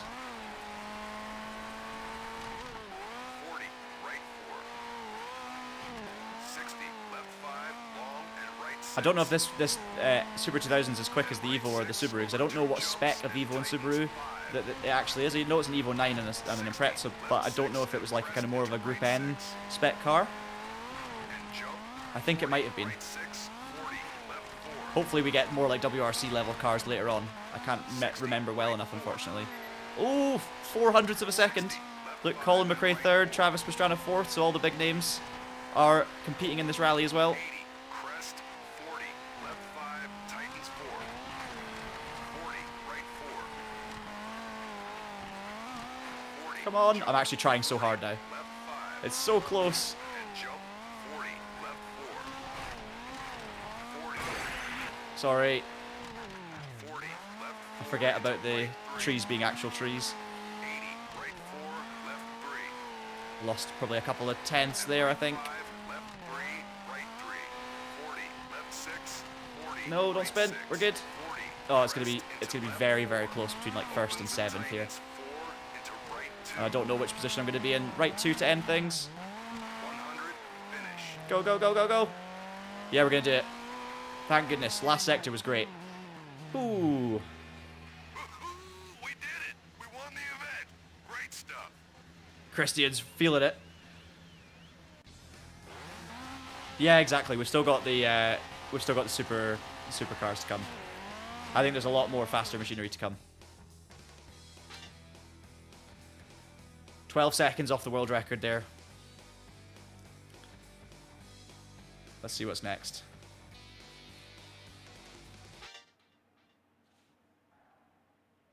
I think there's 10 tiers, by the way, so there, if you want to be a completionist and win every event, there's a lot to get through. My plan here is, I don't have a set plan for how much we'll do, maybe till around about 5 o'clock, so maybe another hour and a half. I'll see how far we can get. We've got Croft, we've got to do Croft, another racetrack I've been to in real life and raced around, but never the Rallycross track. It's another UK proper real Rallycross venue that you just don't get in other racing games, which is awesome. Very nostalgic for Rallycross fans as well. We're going to keep to the highest difficulty. Here we go. Some classic four-wheel drive machinery. So we've got a Celica GT4 Group A, and we've also got a Group A Impreza 95. Since it's Colin McRae DiRT, I feel like it would be appropriate to buy the Impreza. His championship-winning 1995 WRX. Obviously, this is maybe a Rallycross version. Don't know if there's a difference between the Rallycross ones in this and the actual rally cars. That's you've got a proper RI livery. X-Track is the default one. We'll go X-Track. Let's jump straight into Croft. Who races with all the HUD off in Cody's games? I don't think I do. The only time I've raced like properly with all the HUD off and actually, you know, meant it and tried to immerse myself was probably when I played F1 2015, because F1 2015 was the first F1 game on the new Ego engine that is still used today, and it was the one that didn't have a career mode, if you remember. So F1 2014 was the last of the previous gen, and 2015 was the first of this new gen. It didn't have a career mode, but it had a championship mode, and I made it as immersive as possible. I went like full cockpit camera. Didn't get off the line at all there. Full cockpit camera, turned all the HUDs off, and did like a full 100% length Grand Prix as well. I didn't get through a full season. I think I probably only got through about 4 or 5 Grand Prix, but that was really fun. Okay.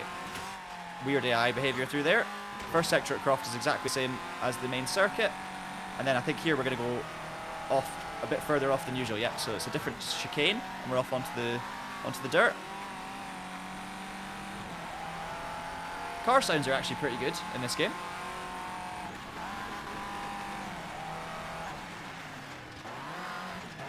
Ooh, is my voice in the training mode of the new WRC game?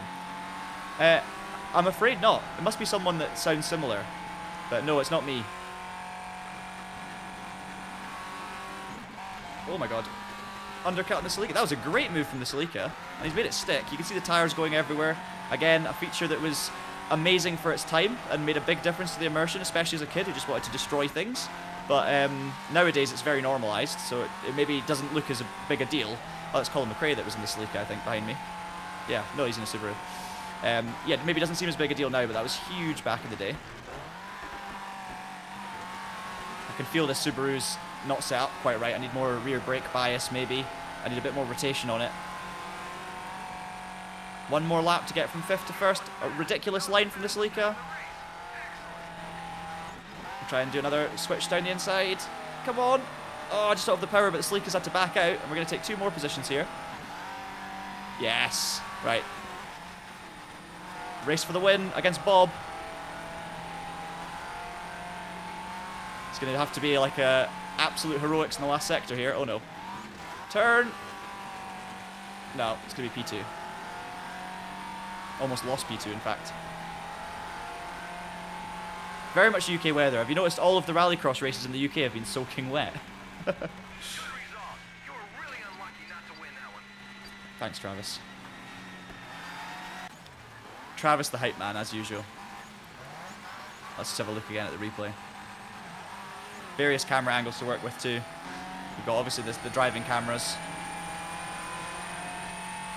Great design on the interiors as well. And then your external camera. So actually there's not that much in terms of cameras. There's just one external camera plus all the driving cameras.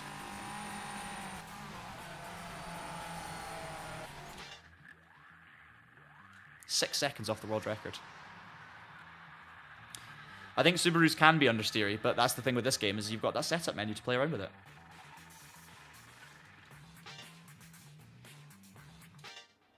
Anyway, P2, good points. Lots of things unlocked. We'll see what other options we've got now. I think we've got a second hill climb event, and we've got more rally events.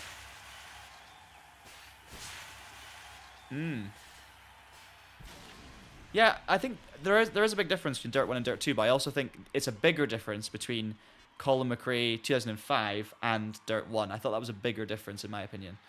That it was just such a good jump. We'll do Germany because I love German rally stages. We've got Kielder Raceway, look at that. A fictional United Kingdom, I'm guessing it's fictional, or is this the crossover circuit that was used for the RAC back in the late 90s? I remember there was like I thought it was at Silverstone that. I don't think it was Kielder Forest. Anyway, I'm guessing Kielder Raceway is either fictional or based on a real super special from somewhere else. Someone I'm sure, one of you guys will know. Let's try Okfen then. So we've got a Super 2000 Tarmac Trophy. We've got the 207 and the Punto. And I think we own both cars. We do. So let's go we'll go the Lucasade 207. On a misty German stage. Let's see if we're driving through the vineyards. See if there's any Hinkelsteins. Is that how pronounced? Hinkelstein?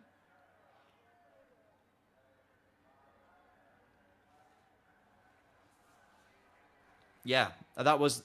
Yeah, I remember... Well, actually, it wasn't until a lot later than that I started properly sim racing on, like, R Factor. But I remember having to choose every time between direct modes and it making a big difference. The thing was, I was really young, so I did not notice the difference between those things at the time. I didn't really understand any of it. Smooth and steady. I'm Mr. Smooth and you're Mr. Steady. Right, Christopher Smooth, I'm steady. This is, okay, so we're starting in the forest, so this should then transition, I'm guessing, onto the tarmac roads. Oh, that was lucky. Yeah, straight onto tarmac. Car sounds good. More wet surfaces, so wet weather was very prominent.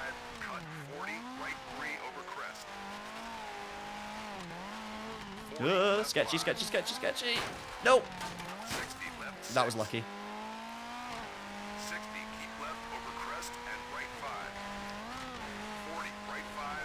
This is like the danger level has gone up significantly on this stage because you can literally just fall off the side quite easily. There's really not much margin. 60, right 6. And here we go. This is like traditional German stages. Obviously the first part is as well, but this is what I kind of associate when you've got these tight hairpins down the hill. Left 6, 60, left 1. You've got those stone walls on the right hand side, very close to the road. Plenty of WRC drivers caught out by them in the past. Right 6, long, 80, right 1. It's like when you watch WRC 2006 and like Rally Germany and Lobes in the Total Citroen. This is what all the stages, so many of the stages look like.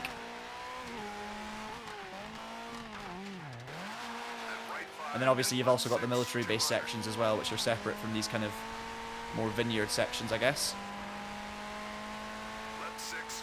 Yeah, nailing the feeling though of Rally Germany, and it's a fun stage. This one, I'm enjoying this probably Probably slots into second on my list of favourite rally stages that I've tried in this game so far, behind the UK one. Tarmac's always fun for me as well. I'm a big tarmac fan for obvious reasons. Oh no. 100, left 5 over crest and right 5. And left 5, dip over crest and left 2. And right 5, long, open. One thing that's different, obviously, when I'm streaming with a controller and not on a steering wheel is you guys can't see my inputs, so at least with cockpit cam you get an idea of what I'm actually doing to the steering to make it do what it's doing. 200, bridge, left 40. But this is sketchy. Oh! 60, left 6.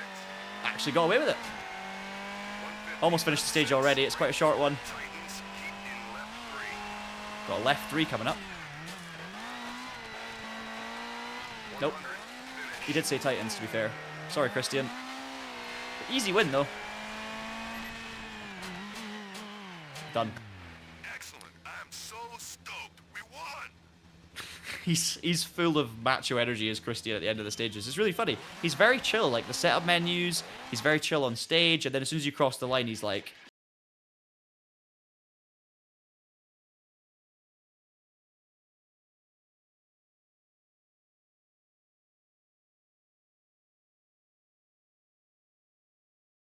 I do think at this point, I would quite like one more difficulty level, and I'm not... That sounds like I'm being overconfident, because I'm not winning every event. But I feel like I would just... A tiny bit more challenge would be good on some of them. Maybe not others. But obviously, you know, again, talking about a game from 2006. Right. We've got hill climb on Windy Point Short B, so hopefully we'll unlock some different hill climb venues later. I think we should do the crossover at Kielder, though. And then we've got another core race and another... and Japan, which we've not done. So let's do the Fiat UK Crossover Cup. Kielder Raceway. We've got the, oh yes, rear-wheel drive classics. So we've got a Lancia Stratos, and we've got a Fiat 131 Abarth in a Quaife livery. Excellent. I mean, I think we've got to pick the 131 Abarth because it's awesome. I love it, and also we own it and we've not driven it. And then maybe in the future events with the rear-wheel drive class, we'll buy a Stratos. Difficulty-wise, Malrog, I looked at the assist. I don't think there are really assists, right? I've got manual gears on. Hang on a minute. Unless I'm missing something here. So I've gone to options. Maybe it's in extras. But if I go, I've got transmission at manual. I've got speed at miles per hour, which obviously is not an assist. You've got bonus codes, obviously, which is the cheats, I guess. That was the thing about Codemasters games of this era as well. You got an access code and a bonus code, and you could install the cheats that way. It was a bit funky. But yeah, I'm not seeing any driving assists, so I don't think we have it. You can also, I love that you can see the menus floating in the background. Look, the graphics setup menu's just down there. Oh, I love it. Extras. Nope. Unlocked videos. Oh, the intro movie. Okay.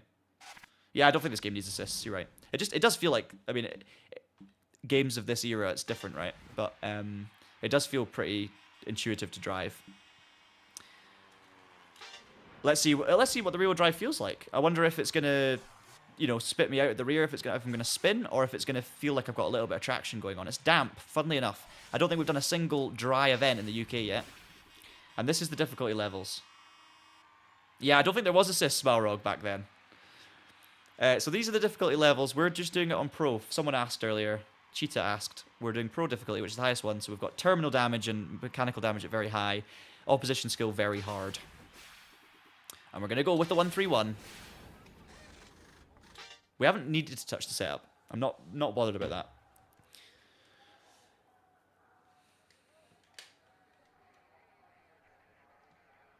It's been a while for all of us. You got back into sim racing 2 weeks ago. Oh, amazing. Yeah, I've always said my favourite ever racing game is Gran Turismo 4. And but I actually went back and played a bit of Gran Turismo 3 again quite recently, maybe a year or two ago, because I never actually got to the end of that as a kid.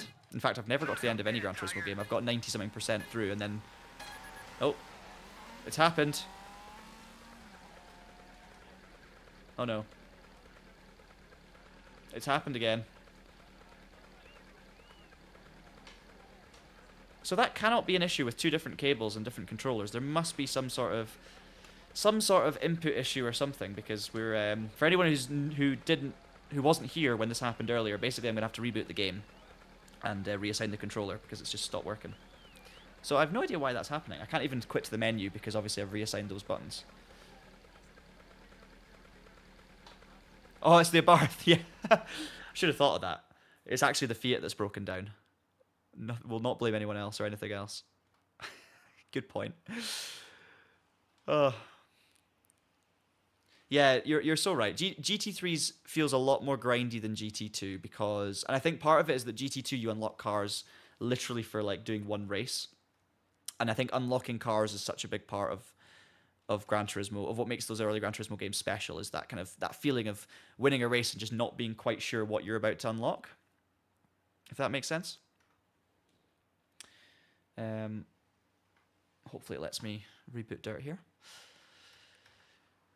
And I think Gran Turismo 3, it took too long. I think some of the races took too long. The championships lasted too long, and they were fun. But after like the first race of each championship, you were kind of like, oh come on, I want to just unlock it now and get to the next one.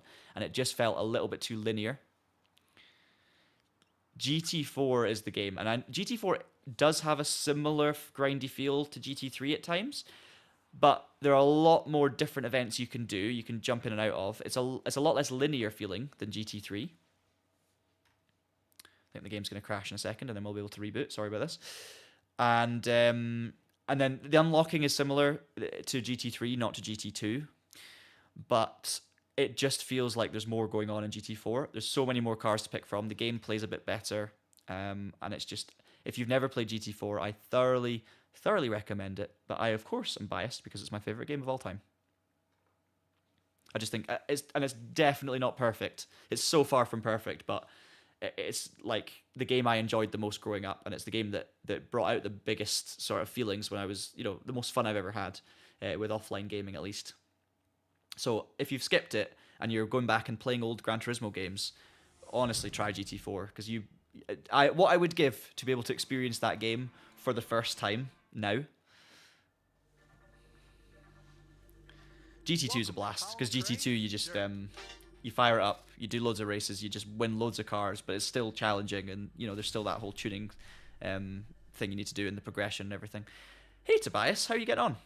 Long time no speak. I saw a message pop up from you the other day, actually, in Discord. Hope you're doing well. How's your sim racing going? If you're still deep heads down with sim racing, let's check the controls, see if I can actually assign the controller again.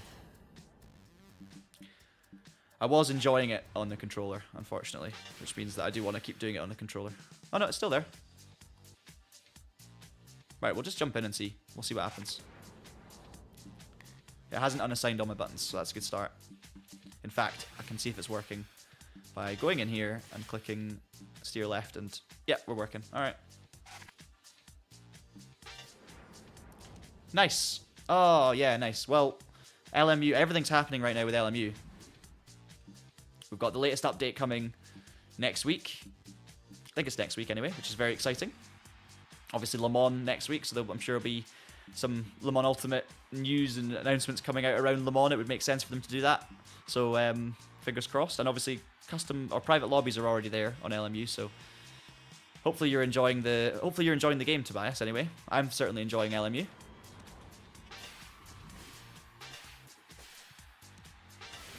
Let's do it. I'm just gonna hope the controller works. Maybe it was the Fiat.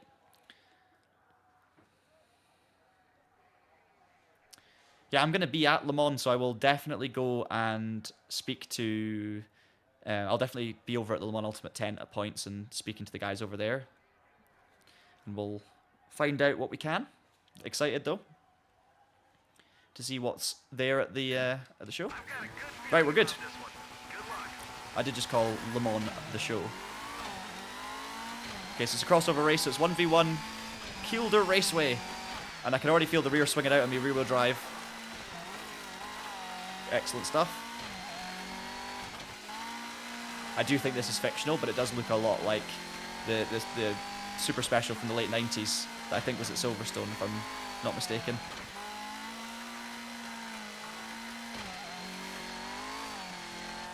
Let's see, so you can see the rear coming around. There it is. Big swings, but I'm not, put it this way, I'm not feeling close to spinning, so there's still a lot of stability, even though you can feel it's rear-wheel drive and it's a bit more sensitive, I would say. It's not as if it's like I'm having to really modulate the throttle application. I can still pretty much nail the throttle and get away with it. See if we're up against the Stratos in the final anyway.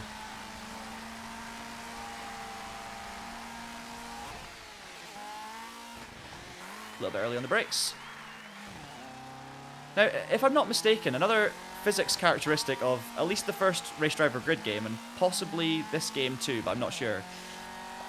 And forgive me if I'm incorrect here, but I believe the way that braking worked in the original Race Driver Grid was essentially that the physics would... When you hit the brake pedal, it would be like the wind shot up hugely, and the car would essentially be slowed down by like extreme wind effect, if that makes sense. So it's as if you were driving into like a hurricane headwind, obviously, that would slow the car down. And I remember hearing something along those lines, that it was like wind related, or like a kind of a cheat with the wind system to actually use as the brake system. Whether that's a rumor or true, I wouldn't want to say, but it actually does feel like that. Like when you hit the brakes, it almost feels like you've suddenly got this gust of wind coming over the front of the car, and I'd say that feels similar in this. So Alan asks, I have the Fanatec GT Pro 8Nm. Is it worth to upgrade to the Fanatec DD Plus? I would say no, unless you are looking for. I mean, what's the Newton meters again for the DD Plus? Is that the one that's 15 or the one that's like 12? I mean, yes. I think there's one upgrade. I reckon you could upgrade one level from a Fanatec GT Pro. That's 8Nm, because I think that is going to be enough for almost everyone. But if you want like a tiny bit more, then I reckon if you go for something that's like 12 or 15 or 20, it is an upgrade, but you would never need more than that. So if you're looking for endgame stuff, Alan, then I do not see why not. I think it's a good base. I've not had much experience of it compared to other bases, but it's a good base.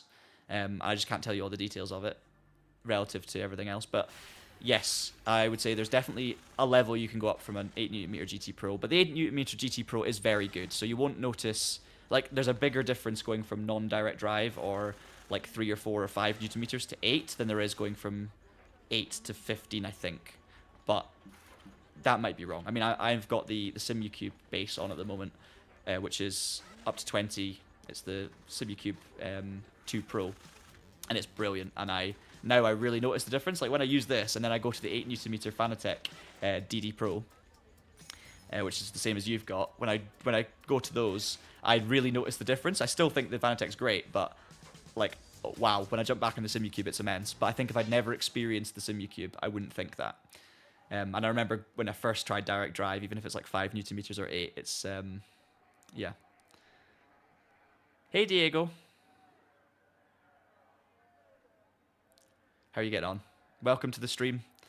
I've still not rolled, I've still not DNF'd. I've got my average finishing position back up to 3rd though. Time for the final, we're against the Stratos. It won't let me look left and right to show you the Stratos. There it is though in the corner.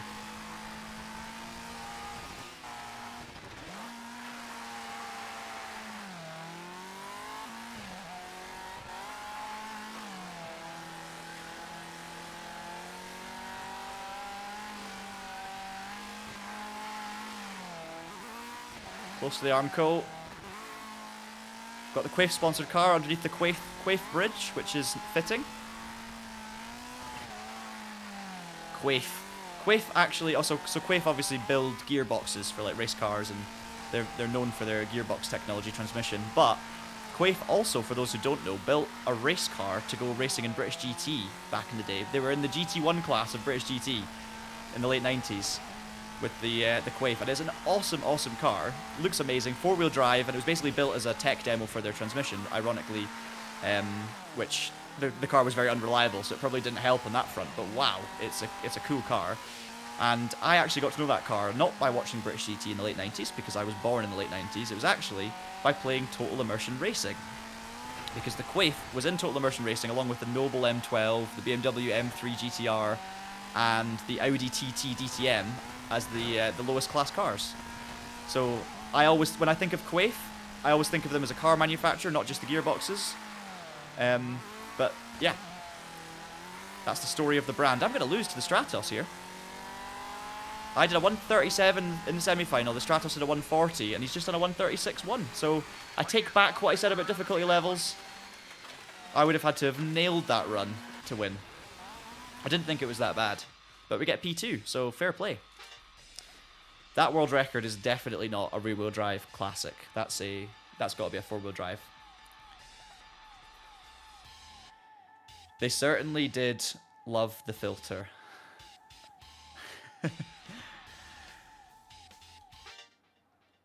Hey, as I said earlier, it looks kind of terrible, but also it's just so nostalgic that it's fine.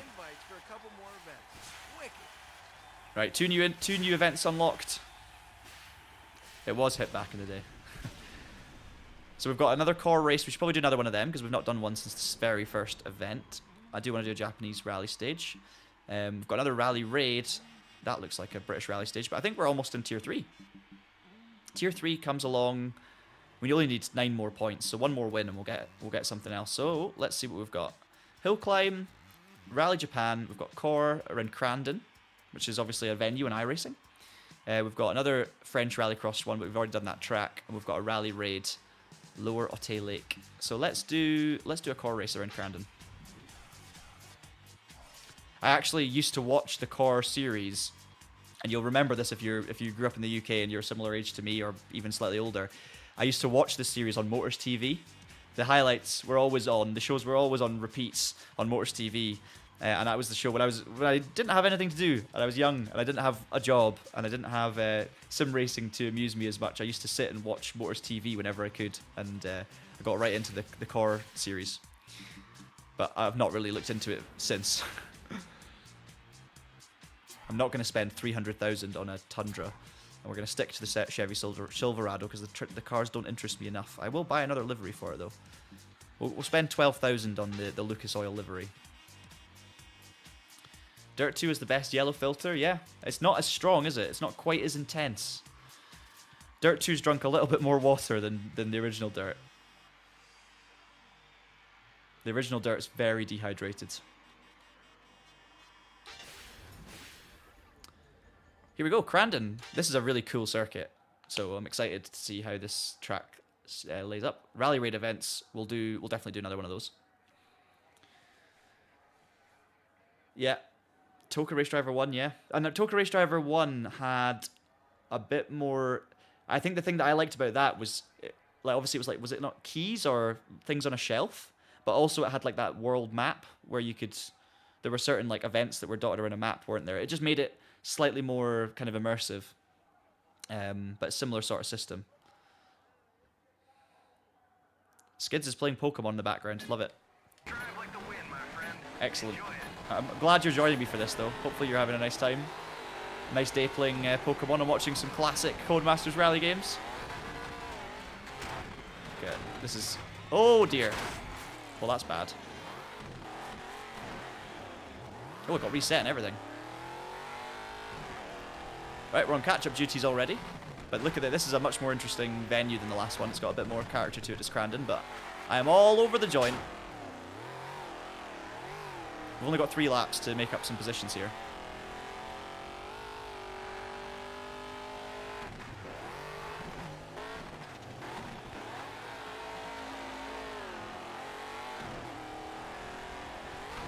Big jump. This is where you get your airtime stats up. Okay, P9. Bad landing though. Just got to try and keep momentum up as much as you can in these things.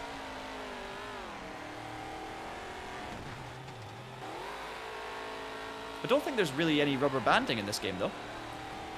which is nice. I think it was more... The AI are quite compressed, but I don't think rubber banding is a thing. I think the front two usually... In these AI races, maybe the front two cars are a little quicker than the rest. Oh, that's a car in front of me, is it? What just happened? What on earth just happened? Did I just land on another car?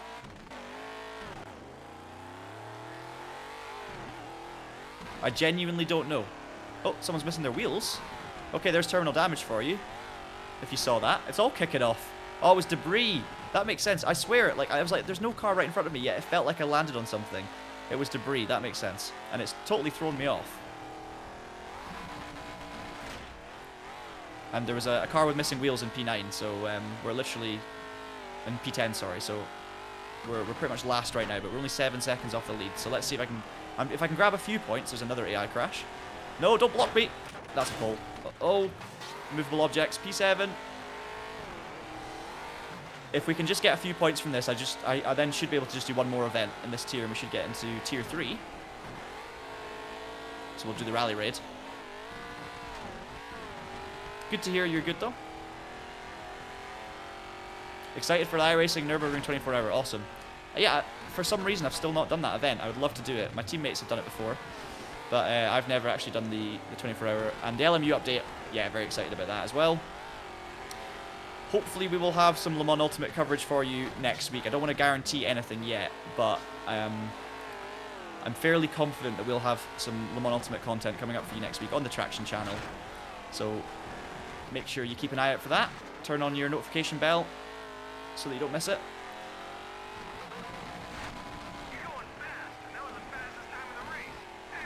I'll get some hype from Travis. Apparently I'm fast, but I'm in P6. Come on, I need more points. Really, really enjoying Crandon. It's a lot more dynamic than the first one. AI are crashing all over the place, which is great. It's immersive, it's realistic, relatively, because other cars make mistakes and you can pick up positions.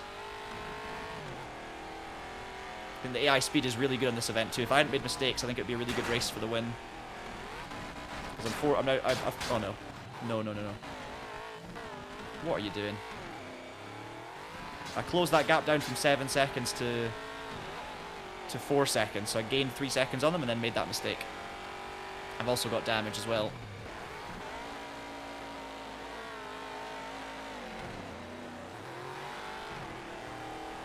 Maybe I'll get a couple of points for P7. I'm not 100% sure if it goes down. I think it goes down 8 places. The point system. There we are, over the line. Poor race, but great fun. No place, no points. What gives, bud? Which, so there's not only just the original Stratos, but another unique one as well. Yeah, we'll need to see. I'm looking forward to seeing more cars that this game's got to offer further down we go.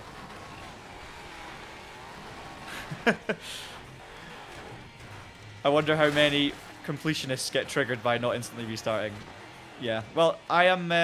I think I'm a perfectionist. When it comes to games, I would love to be a completionist, but I hate games where it's easy to win every race. I have no enjoyment in winning every race. I need a game that actually makes me try and earn a race win. Like, for example, if I'd have won that race, I would have unlocked the next tier. I needed 9 points, but I like the idea of being able to pick up a few points and then doing another round. And obviously for this stream, I'm definitely not I got no points there. I'm definitely not a completionist, because for this stream, I'm trying to get up the tiers and show you as much as possible. I don't want to try and win every race, but yeah. I think some people will be finding it hard, I guess. Right, we've got no points, so let's try and win the rally raid.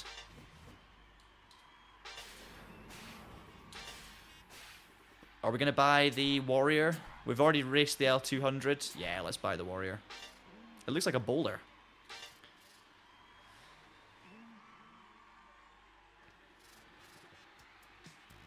Yeah. Is it triggering you, Aki, or are you okay with it, knowing the circumstances? I mean, you're watching, so that's a good start. Spa design, let's go for it. Is this the same track as before? I think it might be a different track. Yeah, but I'm someone who, I like to complete something naturally the first time, and then if I can then go back like, so what I would do in this game, for example, is I would try and get to tier 10 and complete, or whatever. I can't even remember if I ever did that as a kid. I don't remember what happens in the final tiers of this game. But if I got to the top, I think I would then go back and try and get 100% by going back and completing the early events. And also, it adds variety because you get to then go and drive the early stuff again, early game stuff. I think if I... Also, you could just go through every single event and get 10 out of 10 as you go, but then I think you would probably just feel... It wouldn't feel as satisfying as you went through it. Right, hopefully this thing's a bit quicker, because I found that the Mitsubushi's slightly on the slow side. Actually, this already feels on the slow side, and it is definitely a different track to the previous one, or it's the same track in reverse. But yeah, this looks great.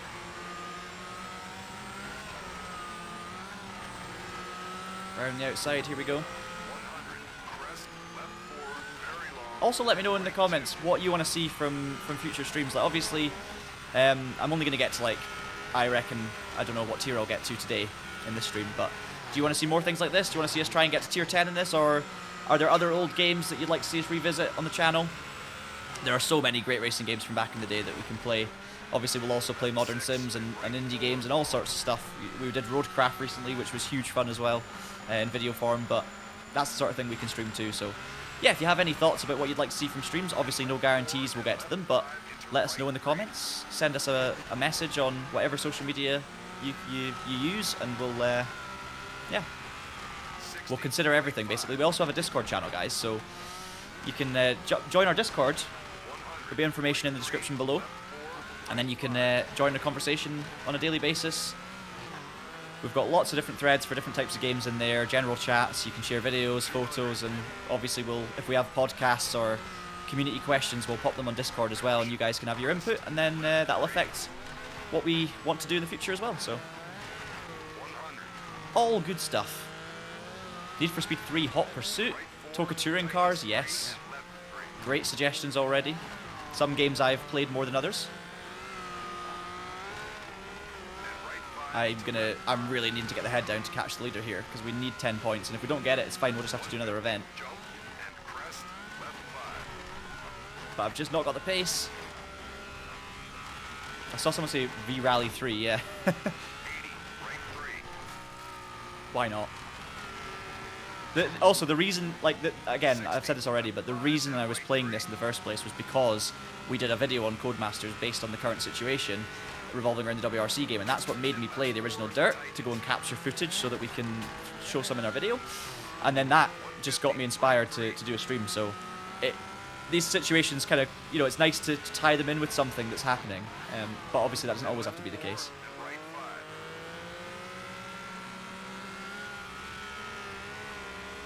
We're going to come second here. We're not going to win, but it's fine. I think we're just going to have to settle with it and go and get some more points. Someone already managed to bring the first grid multiplayer back to life. Oh, that's awesome.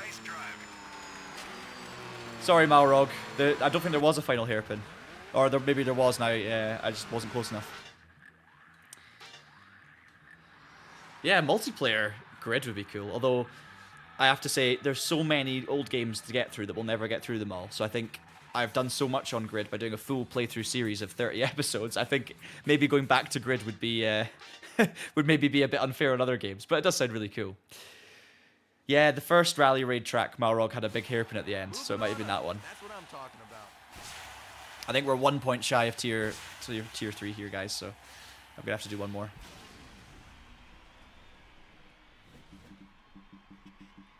Yeah, one more point. Right, so I think we should do.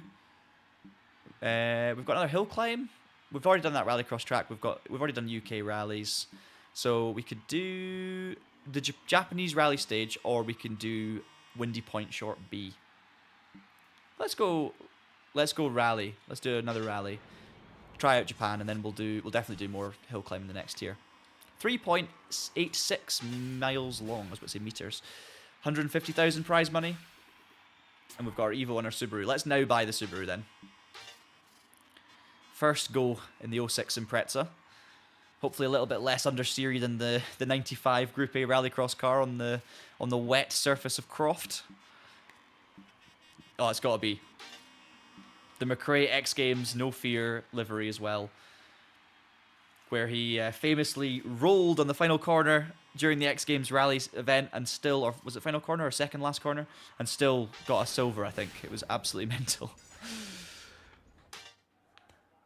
Now, the other thing I'm noticing about these rally stages, if you go and play Colin McRae Rally 2005, which was the game that came, the Codemasters rally game that came before the original DiRT game, the rally stages feel similar in vibe. So, like, I do think that the Japanese stage of this game is going to feel similar to the Japanese stage in Colin McRae 2005.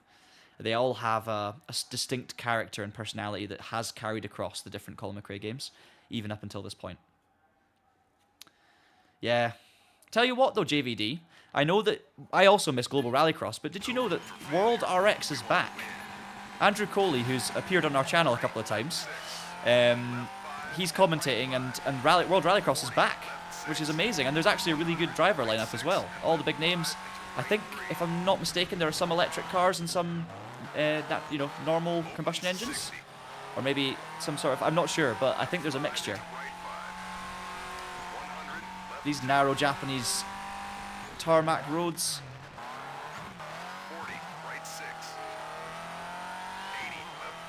Nice flow to them. Oh, wet again.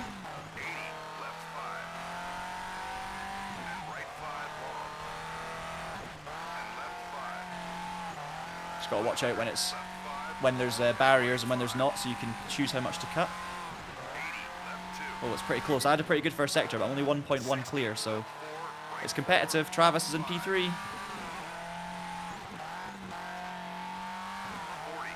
Nice flow to it though, this stage, and the handling has got a nice flow to it as well.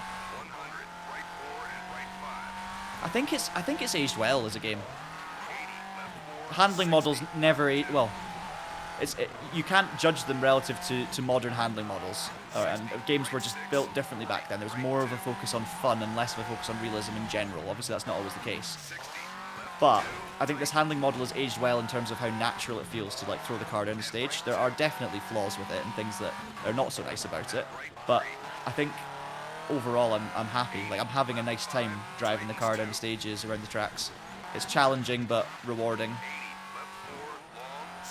Even with some of the weird characteristics. I think some of the weird stuff is like the braking into slow corners can be a bit weird sometimes and getting the car rotated. But obviously, I've not messed around with setups, so that might be something where they save the good handling for specific setup choices. Let's go for cockpit cam again for a little bit.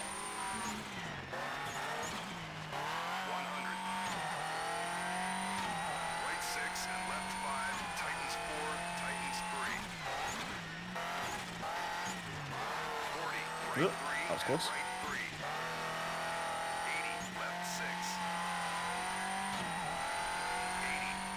It's a long stage, this one. 2 minutes 20 in, and I've still got 2 splits to go. 1.5 splits to go. It's gonna be over 3 minutes. See the flow through there though? It's quite nice.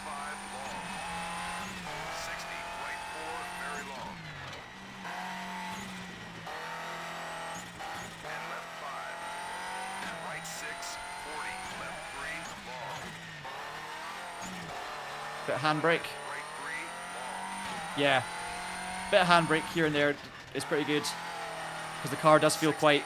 The nose doesn't dive in. You know, you have to properly flick it, I think, to get the nose in. And of course, this game will work with certain steering wheels if you set it up properly. Do you know the other rally game, right? And I swear we're going to do a video on this at some point on Traction. It needs to be done. It needs to be talked about. Sebastian Loeb Evo Rally. Is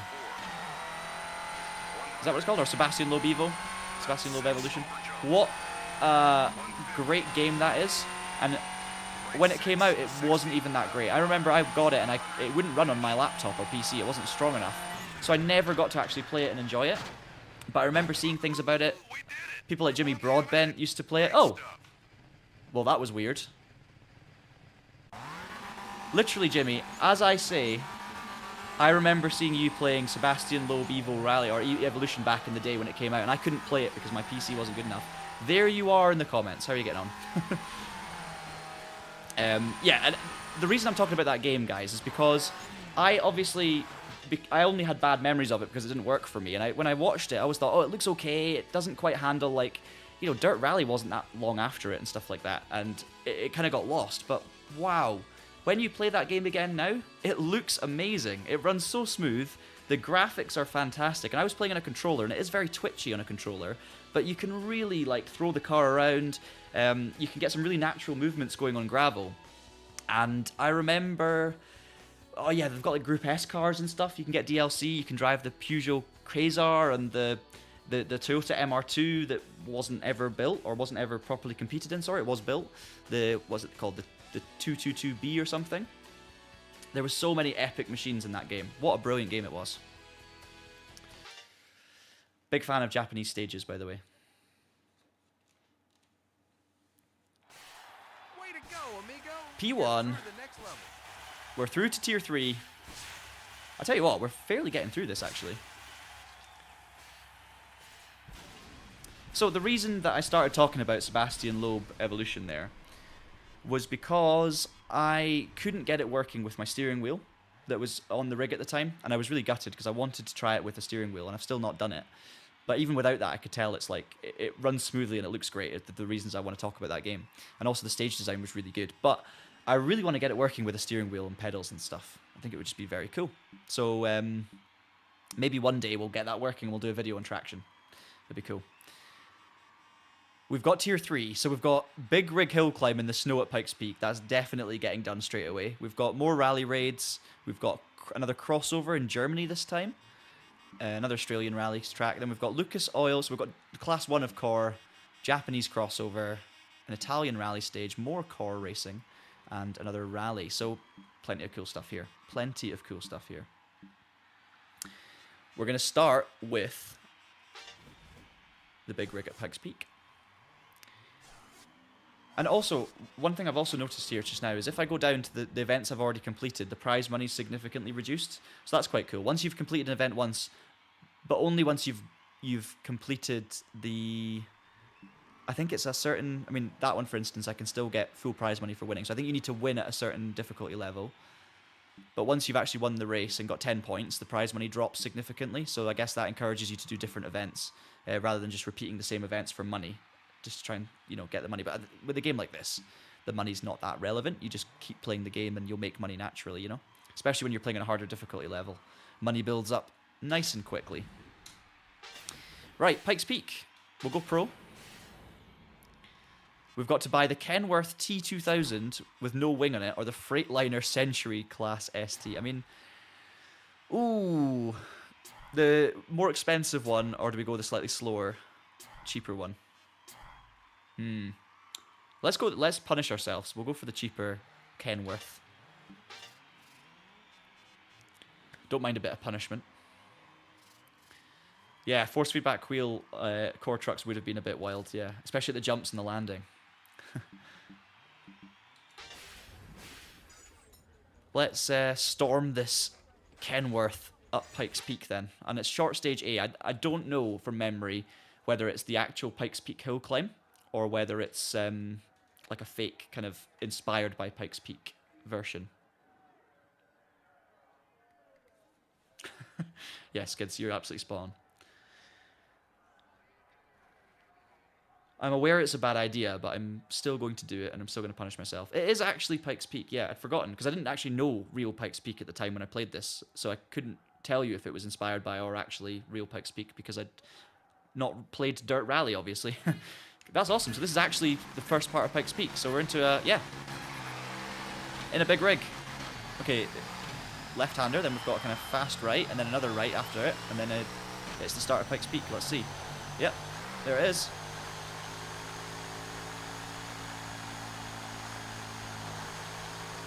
Fifth gear. Now, trying to remember, the tight corners are coming up in a little bit, but there's a few fast corners first.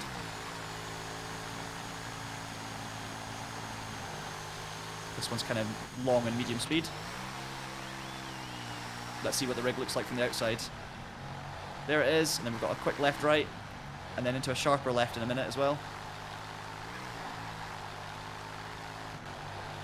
Oh, it's close on the split. Look at that. I'm gonna have to.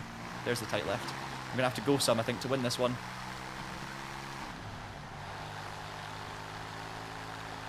No. Hang on. We've done it. We've broken the car. I did want to do that at some point. Engine's gone. Exhaust's gone. Cooling system's gone.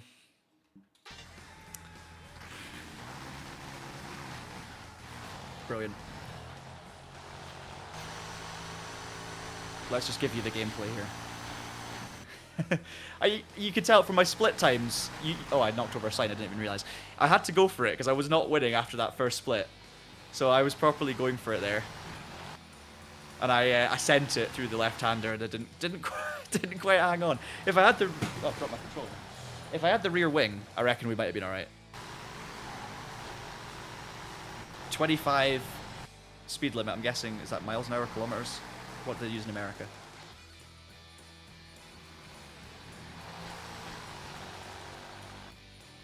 There it is. Ow.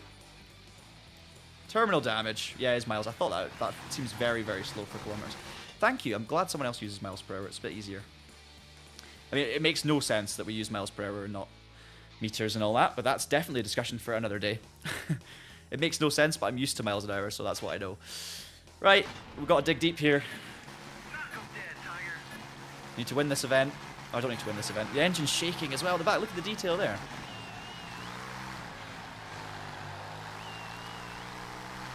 Yeah, I'm much easier pleased with details when it comes to older games. It's like they've got this kind of credit in the bank where I can kind of overlook some of the negatives and be like, oh yeah, that's just old, or oh yeah, I mean that's kind of part of its character, you know, beautiful flaws, all that kind of stuff. And then when things are really good, you know, sing their praises. But that is genuinely just like how nostalgia works in gaming, right? Good game design just gets better with age.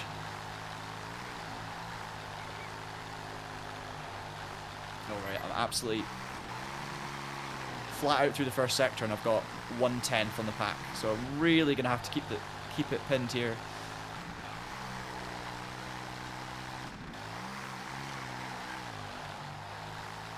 It's not been a great sector 2, but maybe the AI will come back to us later up the hill.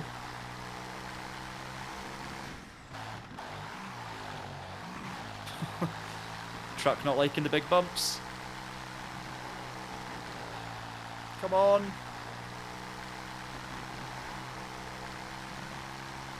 Come on, Ken. Push. Almost 100 mile an hour in the big rig. Splits are so close. This is the corner that always gets me on Dirt Rally. We did do a video actually called Climb Dance 2. If you want to see a full run up Pikes Peak on Dirt Rally, edited in a stupid way to make it like a bad sequel for Climb Dance, you can find it on the Traction channel if you search for. I think if you search Climb Dance 2, you should find it.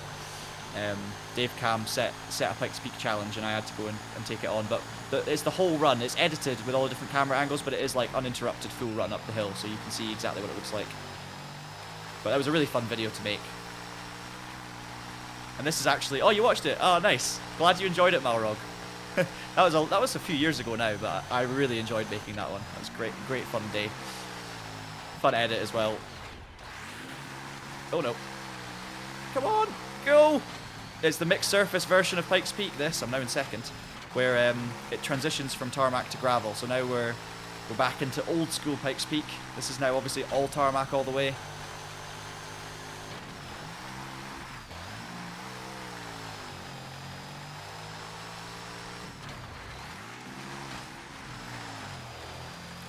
Come on, big rig.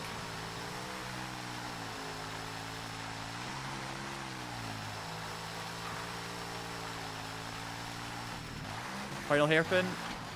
Send it in. Oh my goodness, you can't. Okay, my technique in the hairpins in this rig need a lot of work. It's not good.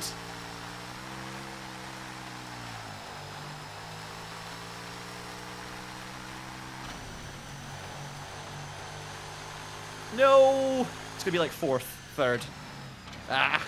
Hey, that was fun. If I hadn't messed up the hairpins, it would have been like touch and go for the win, so cannot argue with that. It popped up on your feed recently. That's wild. I mean, it's cool that it pops up on your feed years after the fact, but... yeah. Hey, That's great. I'm glad you enjoyed it anyway. Okay, what's next? It was sweet. I did see some snow, I think, in the picture for Pikes Peak, so it'd be cool if we got some snow. I might be completely misreading that situation. Yeah, but that looks like, yeah, that is snow on the side of the roads. Or just really horrendous lighting. Okay. Lower Otte Lake Rally Raid. Now, I think that's a different track to our previous rally raids. Lower Otte Lake, it's not. It's exactly the same. Let's just see if it's the same layout. 2.7 miles. 30, 20, 50. Let's see if it's the same.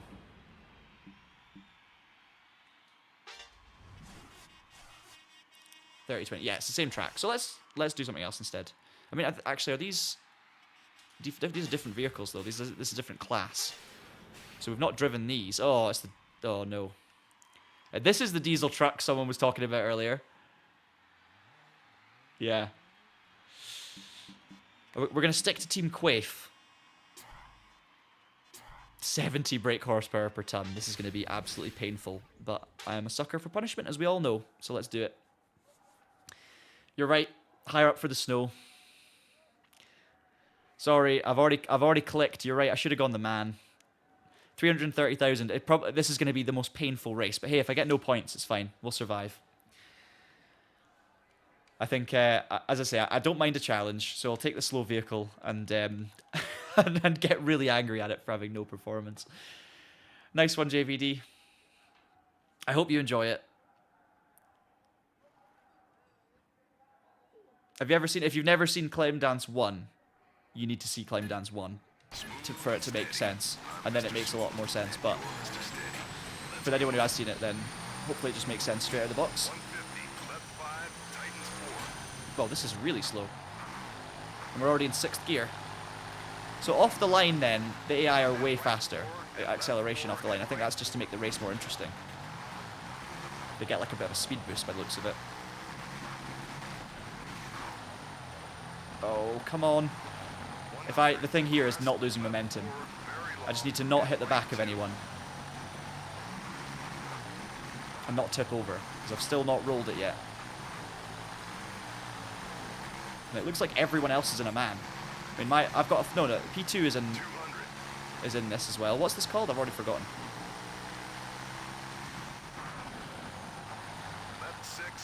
The Ramaz. P4 for Monroe.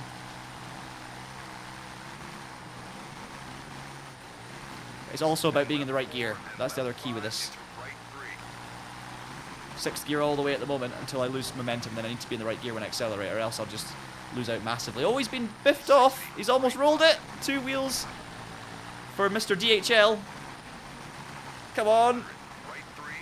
Yes. Best of the rest. I'm going 50 miles an hour. Okay, you need to be in 6th gear, basically. For anything above 55. Anything above 50, it's 6th gear. Oh, there's 7 gears. Didn't even realize. Come on. Oh no, we're going to tip over here.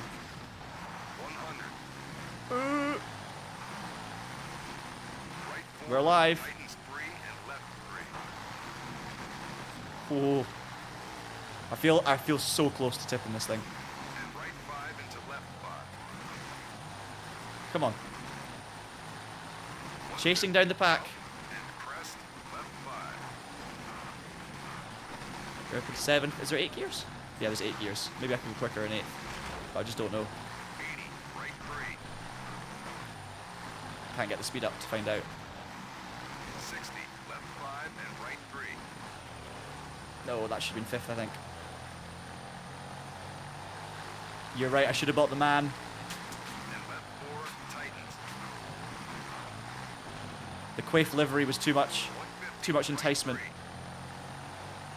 I feel like I'm representing Team Quaif today. And left 4 and right 5. We're trying some corner cuts, but I don't want to take too many liberties in case it kind of, you know, shuts me out and then I lose all my points. But we're going to take 6 points for P3 once again.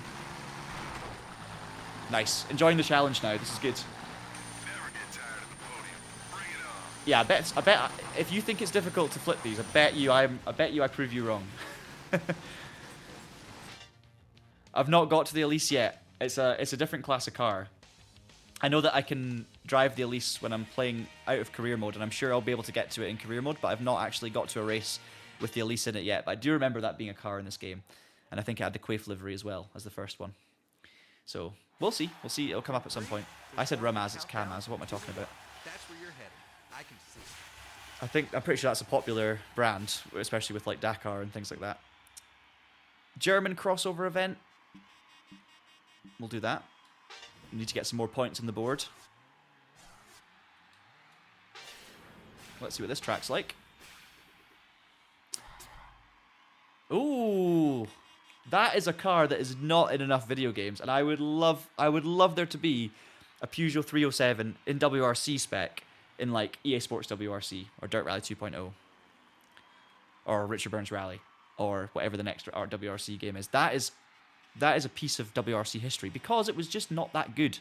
It was pretty good by the end when it was an independent and Manfred Stoll was racing it for OMV. But Peugeot basically binned their 206, which was super competitive and super good and, you know, was like a classic WRC car.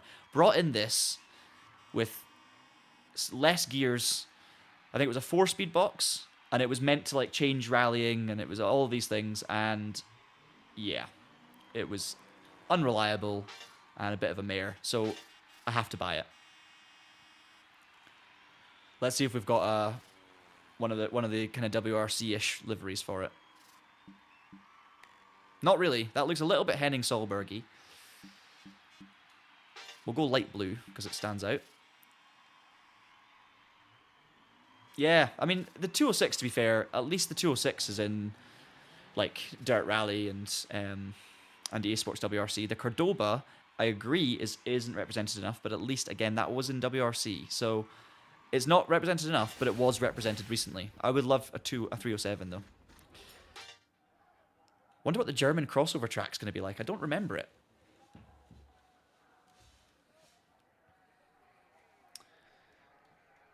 £160 is the longest slide. Don't know which one that would have been. Probably in the Fiat 131 Abarth.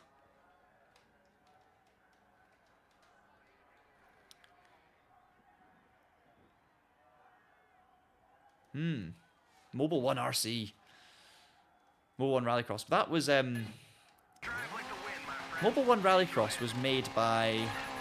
Who was that made by again? Oh, yes. This is cool. Look at this. 307 with properly nippy handling on a tarmac super special in Germany.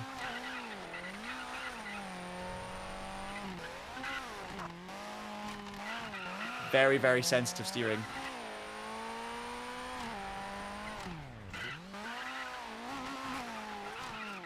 Now, I'm pretty sure this was the car that... was it not a 307 where Gronholm did Rally Germany and put it in a bush on turn 1 on stage 1? Literally the first corner. I might be wrong, but I think that was in a 307. Would have been 2004. Rally Germany.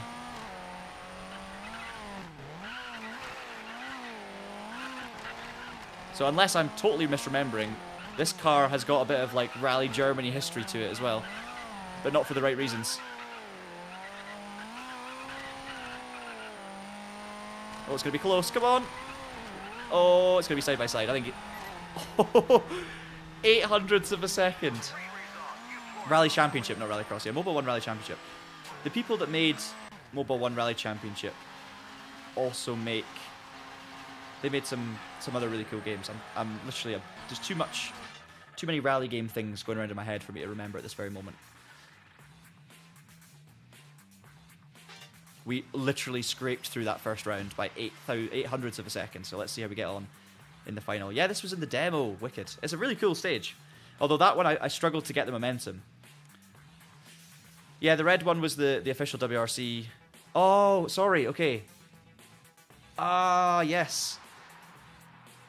Of course, because Tony Gardemeister, when he was... He raced for Peugeot as an independent quite a few times, didn't he? In like a non-works Peugeot.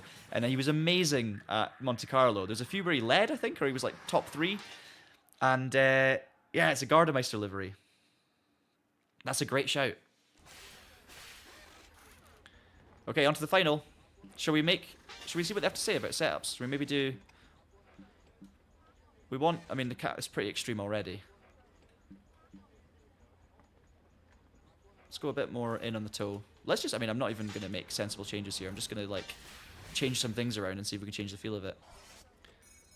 We'll go harder on the suspension, because it's quite it's tarmac and everything. There's a few bumps and stuff, but let's just go really low, ride height. Again, I'm not putting any thought into this really, other than just, like, rough changes. I just want to see what difference it actually makes to the feel, because it was not handling very well. It was a bit too twitchy, although saying that, this is probably going to make it more twitchy.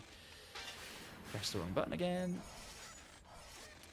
And then transmission will go a bit shorter, because it's very stop-start. More rear bias, get the rear going. Yeah. And then high downforce. I'll do.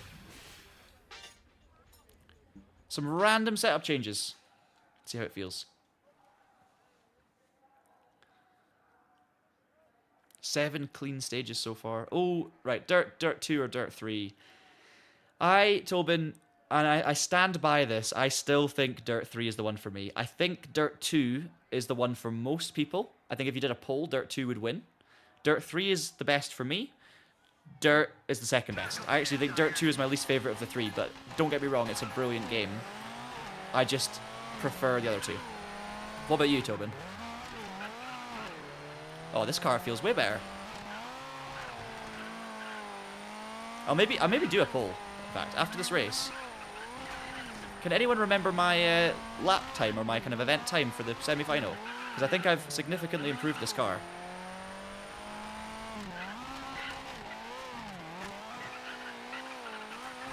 Okay, not through every corner. It's a little bit funky at some certain points, but I do think it's faster.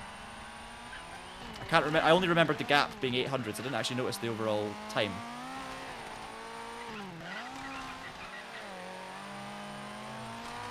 Here are we against an Evo. Oh no. Get back on. Oh, scrappy. Okay, it's got 5 gears. That's inaccurate, but I don't know if this isn't the WRC spec car. I don't think. There we go. Over the finish line. 106.2. I bet you that's faster. Hey, there you go. Thanks, Malrob. 2 seconds quicker with the setup changes, and it felt better. So that's cool. There you go.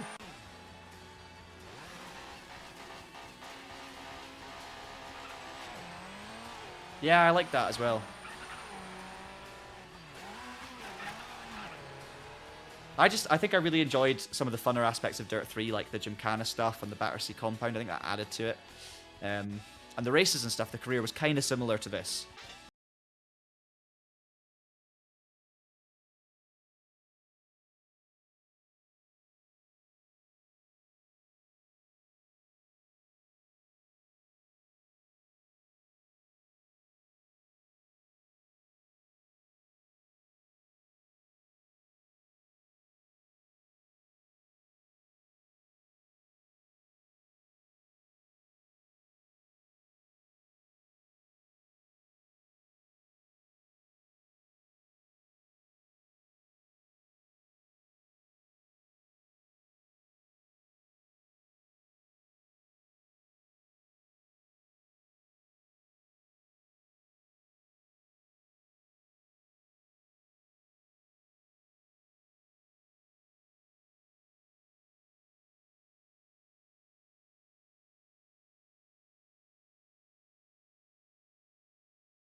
Too cool for school. You've got 2 new events lined up. Right, new events, 175,000 in the bank. That is lovely. What have we got? We've got the buggies, so we could definitely do that because we've not raced the buggies yet. I'm actually down to 382,000, so I need to be careful with my spending. Dirt 3's winning at the moment.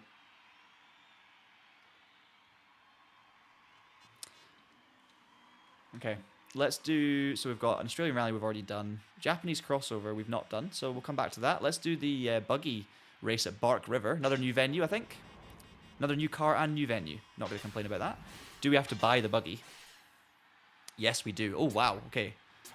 We've got the Macmillan or the Ickler. Now, I'm going to go for the Macmillan because it's a Macmillan, which is... Those who know.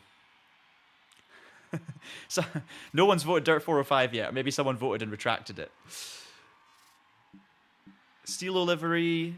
We've got a Quaif livery. Let's save our money and go Stilo. All of a sudden, I'm conscious of finances.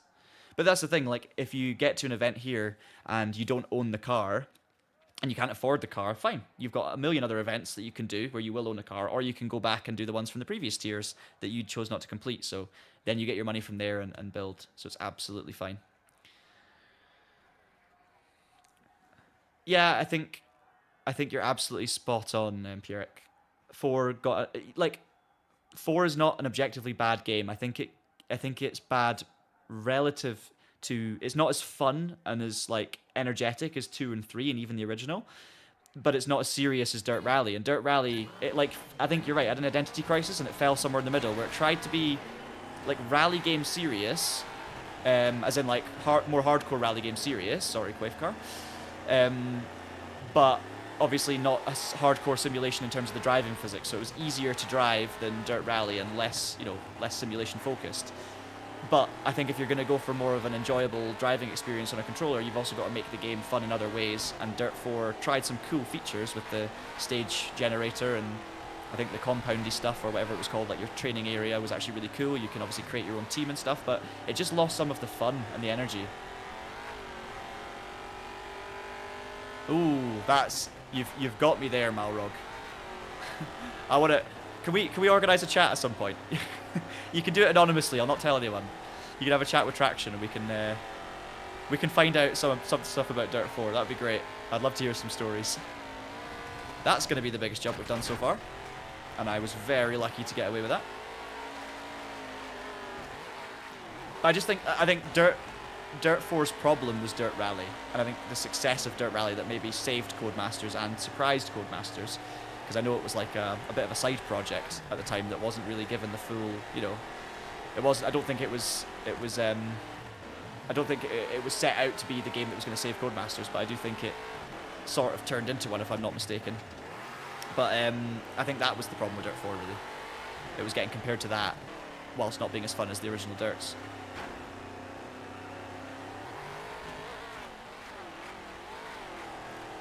But another game, though, if you go into it without the kind of context and you just treat it for what it is, it's probably a perfectly decent game.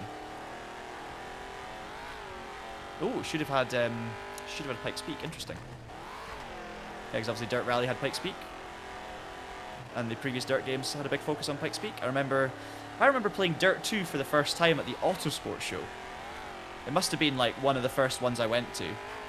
Can't remember the year, but whenever Dirt 2, I don't know if it had been released at this point, but it was on public display. That was sketchy. I thought I lost a wheel. It was on public display at the Autosport show in Birmingham, and I do remember playing it at the show, which was really cool.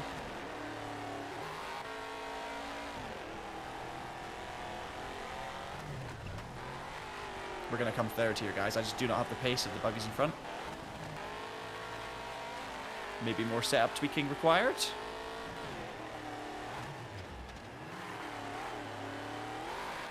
Oh well. Hey, we're racking up some alright points. Yeah, I lacked a bit of the speedy feel. I think that's fair. Also, oh, hey Siddharth. What's the time in India right now? Welcome to the stream. Hope you're good. It is definitely looking good for a 20-year-old game. 100% agree. Ah, yes, yes. GT did get the exclusive license and then didn't really use it very well, did they? It was a bit painful. I don't know the facts there in terms of the licensing, but I do know that GT had Pikes Peak and didn't really use it properly. Yeah, that's totally fair. Yeah, but that's what I was going to say. Music. Music is so important with games. Like, having a good soundtrack, and it also triggers the nostalgia. The music is what gets you the most, I think. But just having a good soundtrack that matches the energy of a game, super important.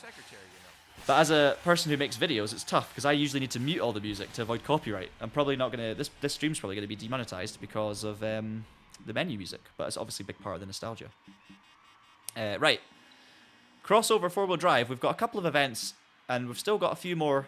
We've still got a few more to unlock, and we need 12 more points for the tier above. So let's do our first Japanese crossover event. We've got the Evo or the Subaru. We'll go in McRae's No Fear Evo because it's McRae. I said Evo, I meant Subaru. It's Japan, so let's. I don't want to spend too long on this because we're charging through, but let's just stiffen it all up a little bit. And let's lower the ride height. I'm just going to randomly click some things and generally just make things stiffer. That'll do. I want to win. Yeah, Codemasters nailed music every time. In the past, they've absolutely nailed it. The poll now, it's very much... oh, interesting. So Dirt 3. So Dirt 3 is my favourite. I thought you guys would like Dirt 2 more. But it looks like there's a bit of a shift towards Dirt 3. And it's funny, isn't it? Dirt is the third, I guess, third in the ranking. Yet still, like, I think we can all agree, and tell me if I'm wrong here, but I'm really liking Dirt to play again. And I actually really liked it at the time as well, despite the performance issues and trying to get it working. I think it actually has aged really well, and it's maybe better now relatively to what you'd expect than it was at the time. But it's interesting, isn't it, that it's like collectively our third favourite, yet still, you know, it's getting a lot of praise. Like, it's great.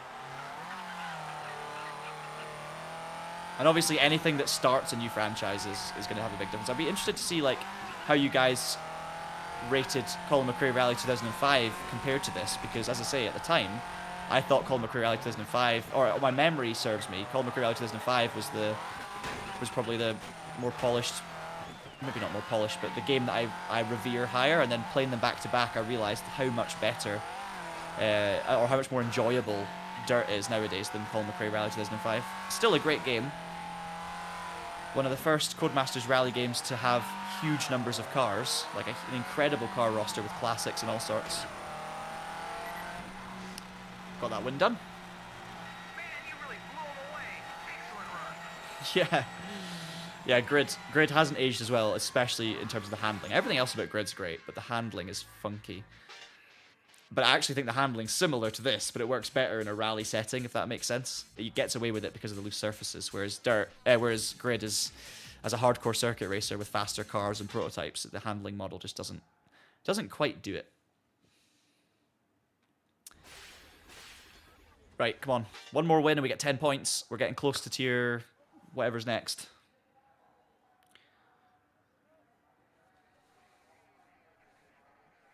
Oh, interesting. Flickering backgrounds. Yeah. That's annoying. I had a really good run. I still had Grid on Steam connected to my Steam account, and I could still play it, and it was it ran really well for me. Sorry, definitely not a hardcore circuit racer. But what I mean is hardcore circuit racing. So, like, you know, prototype racing is hardcore. Not the game being hardcore, but it's trying to simulate or you're trying to play hardcore forms of motorsport is what I'm trying to say. World touring cars. GTs. Le Mans prototypes. Group C.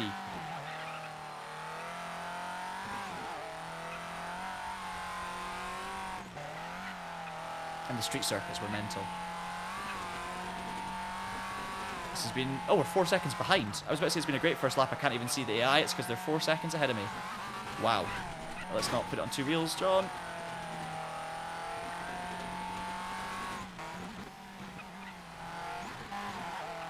Come on. Through the chicane. Would love 10 points, but I'll take 8. Come on. No, he's going to get me.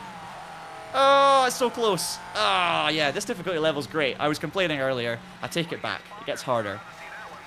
So maybe the tier system actually changes the difficulty level, because this tier I've not won many events, have I? But I've come second or third a lot.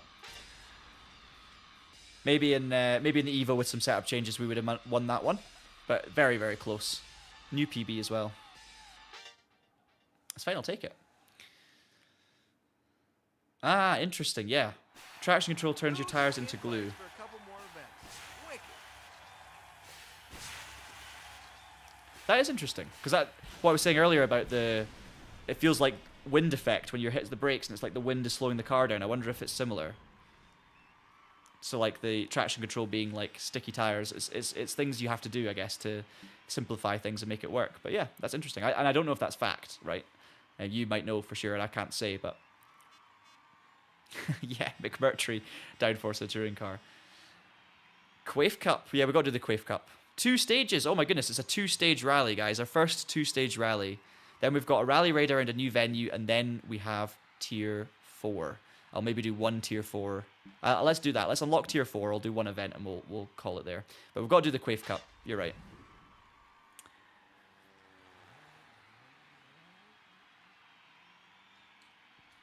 Not that much money at stake. Yes. Oh, do I do the Stratos or the McRae Escort? It's got to be the McRae Escort, because it's Colin McRae DiRT. Sorry, we've got to do the McRae car. I've skipped the Stratos. Can't believe I'm saying that.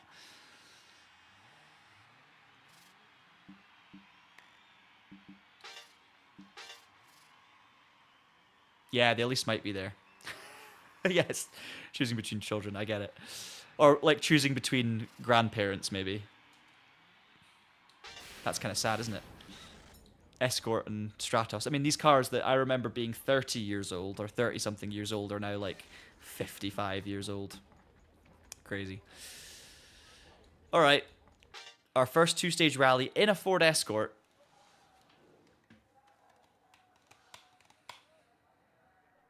I've driven 5.9 miles without crashing. That does not sound super impressive, but I'll take it.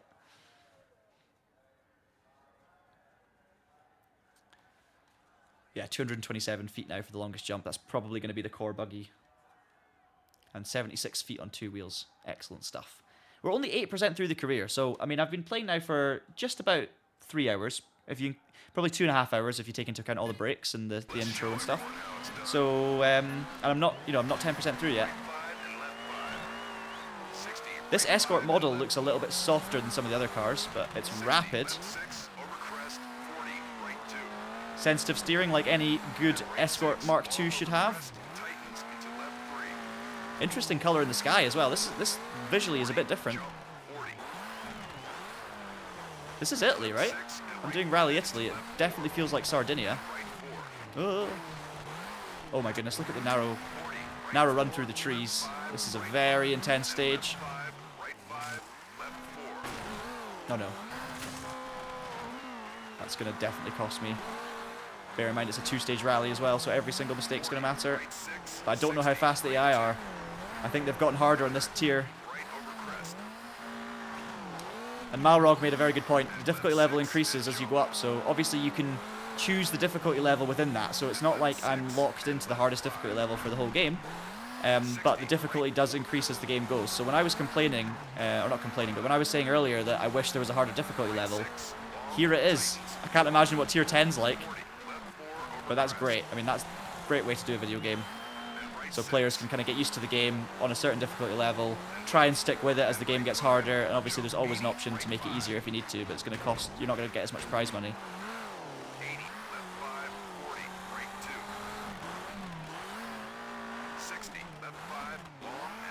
Oh no. Oh, okay, I managed to spin a rear-wheel drive car. There you go. Or half spin at least. I'm not going near the handbrake. This is just the Mark II Escort.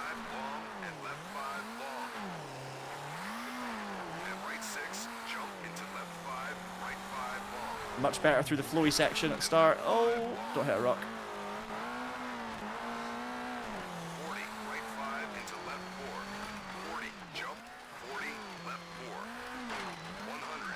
Do you think I'm going to roll before the end of this stream? We're 5 seconds off. I've got 5 seconds to make up to get up to the leader across 1.5 stages remaining.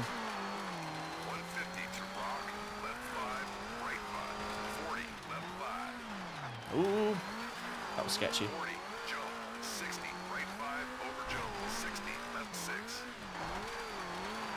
I'm trying to, you don't need confidence, just faith.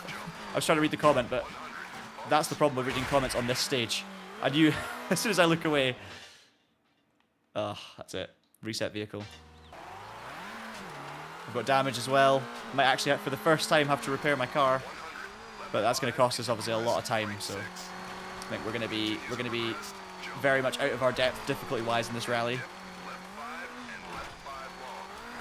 The Quaif Cup has let me down.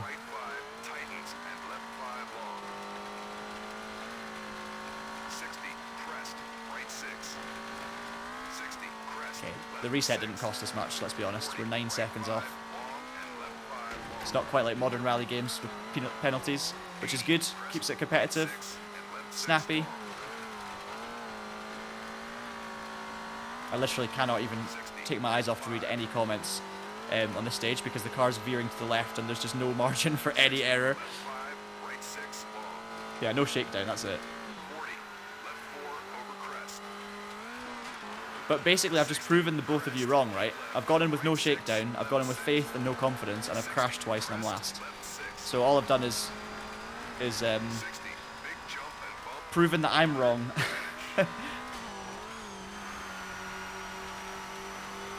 Right, 15th. So we made up some positions. Let's see if I can repair this car.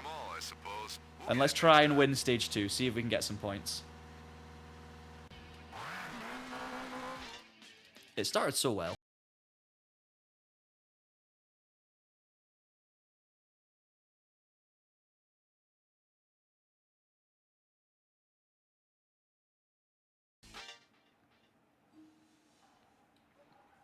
Very excited to try out the new Mario Kart. Don't think we'll get an Escort Mark II in that.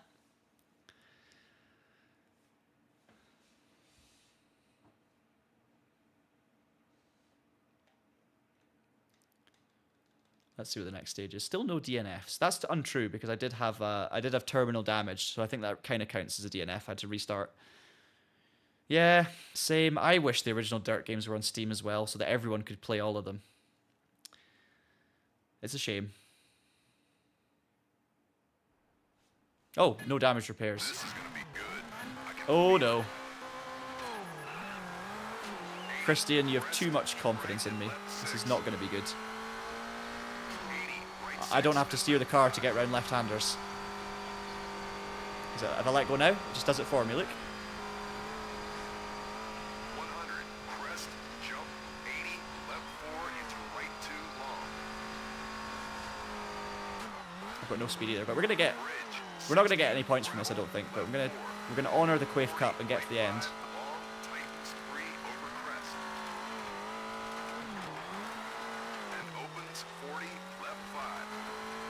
Just 2 small mistakes on that first stage, and it's compounded by damage.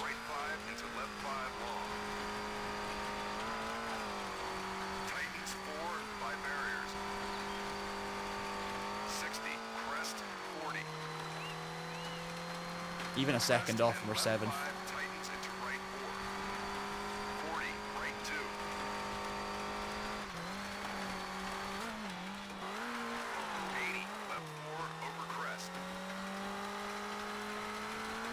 Also love the little mileometer on the bottom right.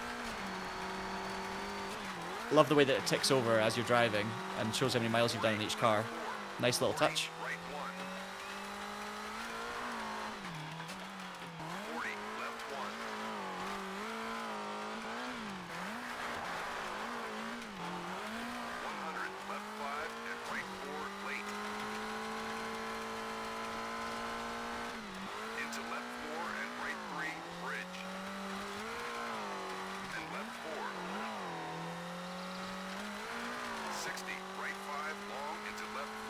This is also a long stage, actually. Almost 2 minutes in, and we're halfway through. Still P7. Ooh, I've just seen the poll. It's swung back in favour of Dirt 2. We've got more votes coming in, 37 votes now. And Dirt 2 is taking the lead, which is what I was expecting in the first place. So that's interesting.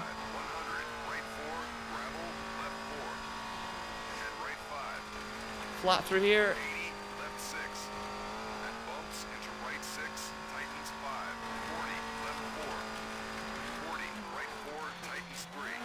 And left 4 opens and left 3.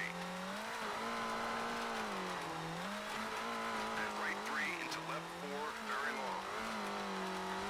40, right 4 opens and tightens. Still losing time on the splits, down to 4 seconds off.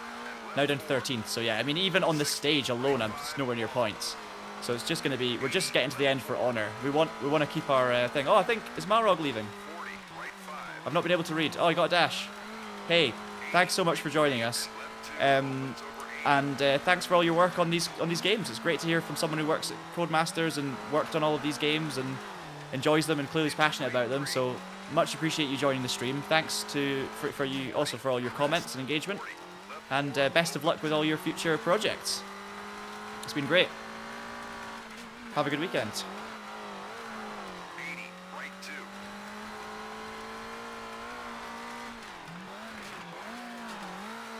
60, crest into left. Yeah, 3. really sad again. Yeah, Colin McRae not getting to see Dirt 2 is yeah, it's very sad. And right 5. But just Colin McRae not getting to see so many things. Like, obviously Holly now is presenting, which is so good. She's now presenter and interviewer for the British Rally Championship TV coverage. Better luck next time. And she's doing an amazing job at it. She's really good. Cheers, Malrog. See you later. So even just things like that, like, make me really sad to think about the fact that Colin's not able to be there. And I love that Holly's getting involved in rallying. Actually, Holly has now got she's working on a YouTube channel, right? She's doing more video uploads and stuff like that. So if you look for Holly McRae on YouTube, she's making more rally-related content. She was also co-driving, I believe, for Alistair recently. And obviously we're seeing her on the TV coverage, so it's amazing. Keeping the McRae name right at the top, and obviously Max is doing a great job in various rally championships as well. That sucked, man. Maybe pick a Oh. different event. Okay, Travis was not happy. That's the first shade I've had off Travis. He's not happy with me. Let's do Jamul Valley then, Rally Raid. 4 more points to unlock the tier. We're gonna switch from the Macmillan this time to the Ickler, the Jimco. Oh no, I can't. I don't have enough money. Right, Macmillan it is. Let's go Quaif livery. Make up for our Quaif shortfalling.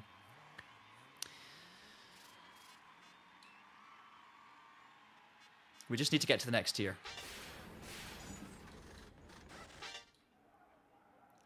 And it's honestly, it's the excitement of like unlocking a new tier, seeing what's coming up, getting to find out what the next events are and seeing if there are more cars. I've still not driven the Elise, so fingers crossed. Or is it an Exige?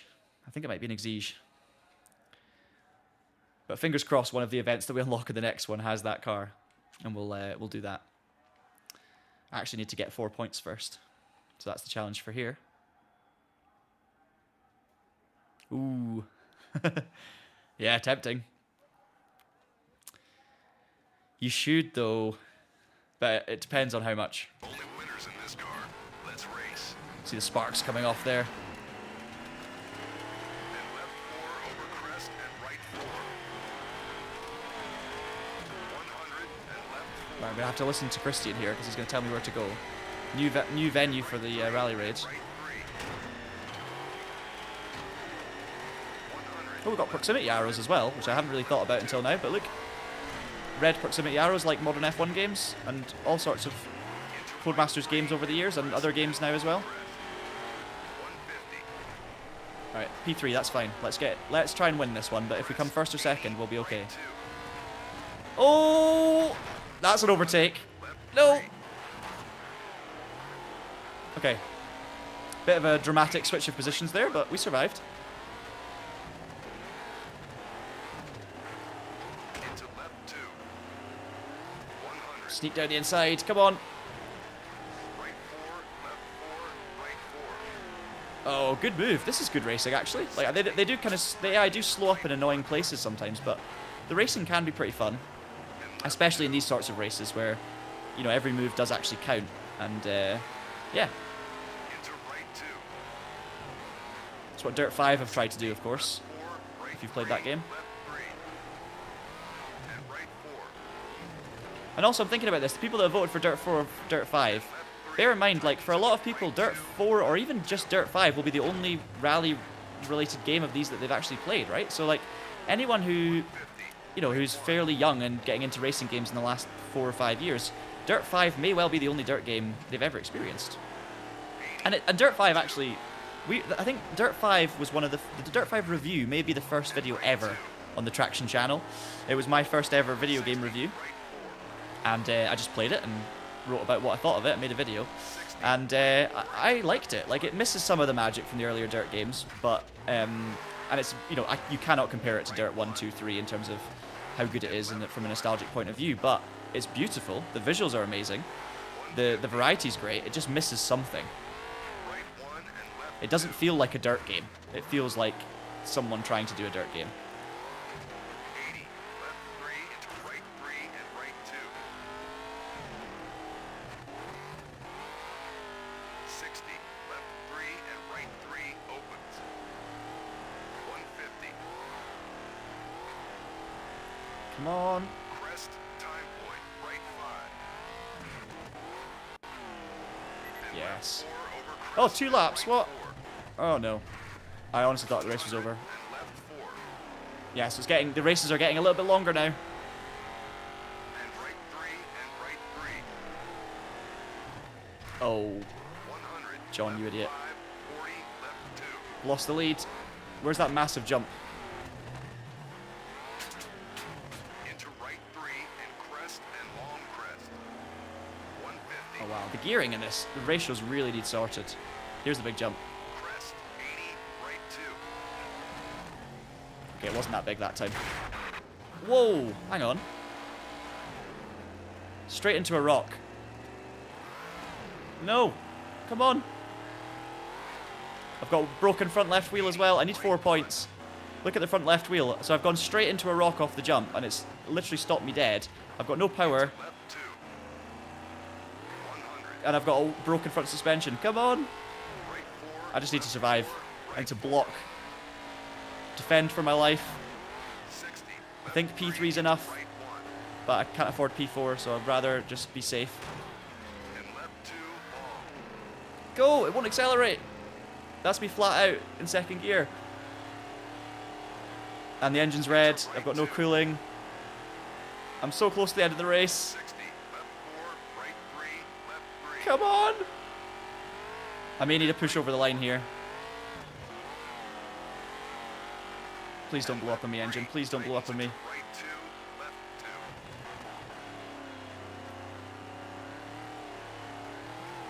I'm scared because it went red. The cooling's broken, and then the engine went red. So it's not been red the whole time. I didn't hit anything for it to go red. That scares me that it's going to blow before the end. 80, left 2. Still got a few corners to go. I think that's the finish coming up. And right 2. No! 60, right 4. No! No! I can't afford to lose third, I don't think. Fourth absolute maximum. Right 4 And there's still a whole sector to go. Oh no. I've had it. and right 1. And left 1. I've never been concentrating harder in my life. This track is so long. 1 and left 2. I'm just blocking. 80, left Come on. 3 into right 3 and right 2. This isn't very ethical, I admit. 60, left 3 and right 3 opens. We're so close. 150.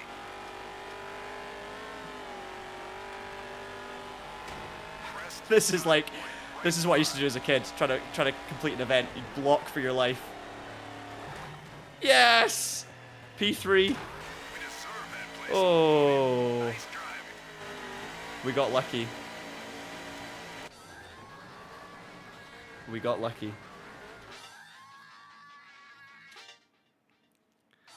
That's it though. We've unlocked the next tier.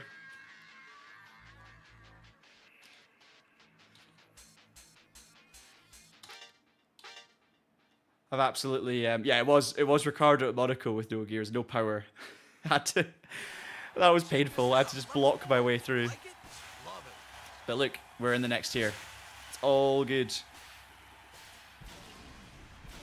Tier 4. And we're going to do one final event, and look at that. It's the... And I would love to just play this all day. Of course I would, but we're going to... Our time is coming to an end. So let's end with the Citroen C4 Cup, because it's a proper modern rally car when this came out. It's probably the closest to WRC we're going to get. And I think that's a great place to end it. We'll just do one stage as well. Look at that. Look at the money. I've got £9,000 left. Yeah, sadly you cannot get this anymore on Steam. Thankfully, from when you have it back in the day, you get away with it. It's okay. Okay, I can't even afford the WRC livery, so we're going to go... We'll buy that one. We'll spend all our money.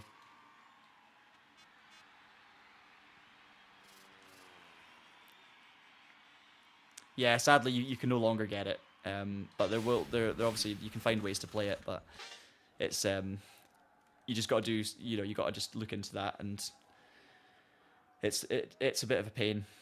But if you have it on Steam, then the great thing is, like that, same with Grid, I was able to, thankfully, because the games I already had saved, I could still play them, but it's very, very annoying for people that want to play it now. And I had the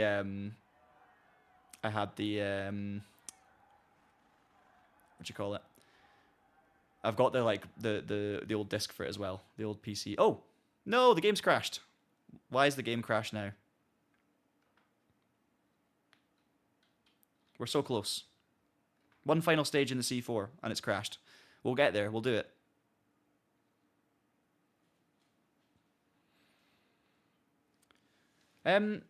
Yeah, these kind of sites, they're actually okay, but you've just got to be careful. You've got to be careful with what you download and stuff. But they're actually there's a lot of there's lots of these sites that are not badly intended at all, and preserve like old games that you just cannot get access to anymore. So it's yeah. I wouldn't worry about that too much. Just do a little bit of research and make sure. That's all I would say. Thank you, Ross. Yeah, you've joined just as I'm about to finish. In fact, we might have a Traction video that's just gone live 15 minutes ago on the Traction channel. I hope we have anyway, because if not, then I probably should have been doing something on that. But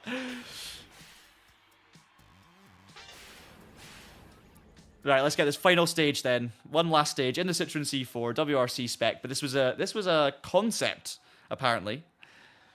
But this game was 2006, so that makes sense, because this car debuted in the WRC in 2007.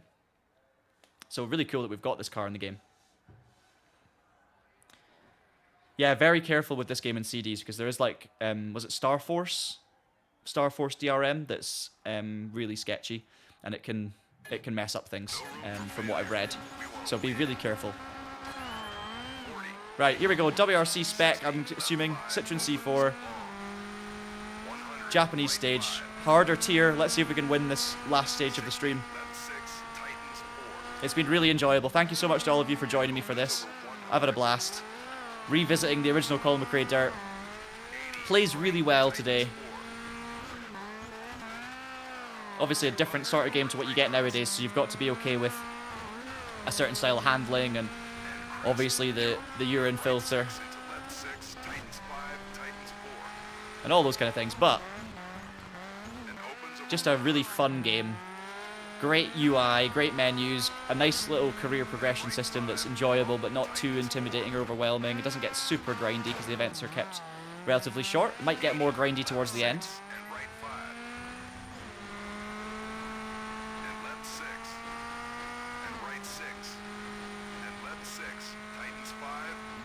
See if we've got the interior here on the C4. That's a concept car, so we really don't have any sort of... Look at that interior. That's not the C4 interior. But you can forgive it, given it's a concept. And the rear wing is also really cool. That is not the rear wing they ended up with, I'm pretty sure, but that is a cool looking concept rear wing. Sorry. Co-driver remaining calm as always. Hey, Dave's here. Hey, Dave. You're joining me just as I'm doing my final stage of the stream, but I hope you've had a nice day. enjoyed your iRacing beginners video. We're 7/10 up. Right 6 over jump. Yeah, the way he grabs the paddle is quite funny, isn't it? I want to show it again, but I'm only like 7/10 clear, so I'm trying to be careful. 60 right. Yeah, he grabs the paddle like it's a sequential shifter. I love it. That's going to be quite sharp, I think, on top. Sharp carbon fiber, you don't want to do that. And of course, this was the era of WRC car where it was like a push-pull paddle to change gear. So it wasn't a sequential shifter, but it was almost like a sequential because it's one hand and it's stationary, but it's basically a sequential in the form of a paddle. And you can get some racing versions of that from the likes of SimLab, I believe. And right 5, 60, left 3. We're doing this. 2 seconds clear. 100. Ow. Everything's so wet in this game, though. Like, there's so many wet stages, so much rain, and obviously bleak conditions. It's like a very... It's definitely a choice. You don't get that much sunshine in this game. 100, left 4, tighten. 100, right 5. Coming towards the end. Officially, Dirt 2 has won the pole, Left 5, and Dirt 4 or 5 actually gets close to Dirt in the end. right 5. 80, But most people... I mean, yeah, I'm not surprised that Dirt 2 and Dirt 3 were far ahead. right 4 into left 4. We'll have to do a Dirt 3 and Dirt 2 playthrough at some point. Oh. There we go. We've won it. We've done it. We were the best because we were the fastest. Brilliant. Bit of a Will Buxton-esque statement to end there. Guys, thank you so much for watching. Very much appreciate your company. I've really enjoyed the chat. I've enjoyed the comments. We'll do more of these nostalgic memory lane trips in future for various games because there are so many, of course. But we'll also be doing up-to-date sims, hardcore sim racing, all the usual stuff as we go as well. So subscribe to the channel so that you don't miss any of our live streams or our videos. We also have plenty of F125 content out at the moment. So hopefully hopefully the tips and tricks video is out, and if it's not, hopefully you'll see a video out soon. I'm sure it will be. But yeah, it's been a blast. Recommend, if you can get hold of these games in some form, however you manage to do it, I recommend trying, because they're great fun. We're gonna pause the game Smooth and steady. I'm Mr. Smooth. because obviously this is a 2-stage rally, but we're just gonna end it there because I could keep going forever, but I'm not going to. So sorry, it's been fleeting, Dave. I know you just joined. And it is a tough question picking between the 3, 100%. Thank you very much, Stephen. Thanks for joining. See you later. I maybe will try Mobile 1 at some point as well, Rally Championship, Pierrick. Thanks for all your company as well. You guys have been great today. And yeah, I'm off to Le Mans next week, so I'll not be streaming next week. Hopefully I'll be streaming the week after, but I'll be on holiday a little bit longer. But there will still be videos coming out on the Traction channel, so don't worry about that. And there may be the odd bit from Le Mans, but we'll have to wait and see. I'm going to enjoy it. Me and my dad are going for the first time, so it's going to be a blast. And obviously I'm racing for the first time this weekend as well. So if you follow my own personal social media pages like John Monroe Racing on Facebook and also John Monroe Racing on YouTube, you'll see onboards and content from that as well. So yeah, thank you so much, guys. We'll catch up with you again soon. Have a great weekend. Have a great Thursday and Friday. And we'll see you soon. Bye.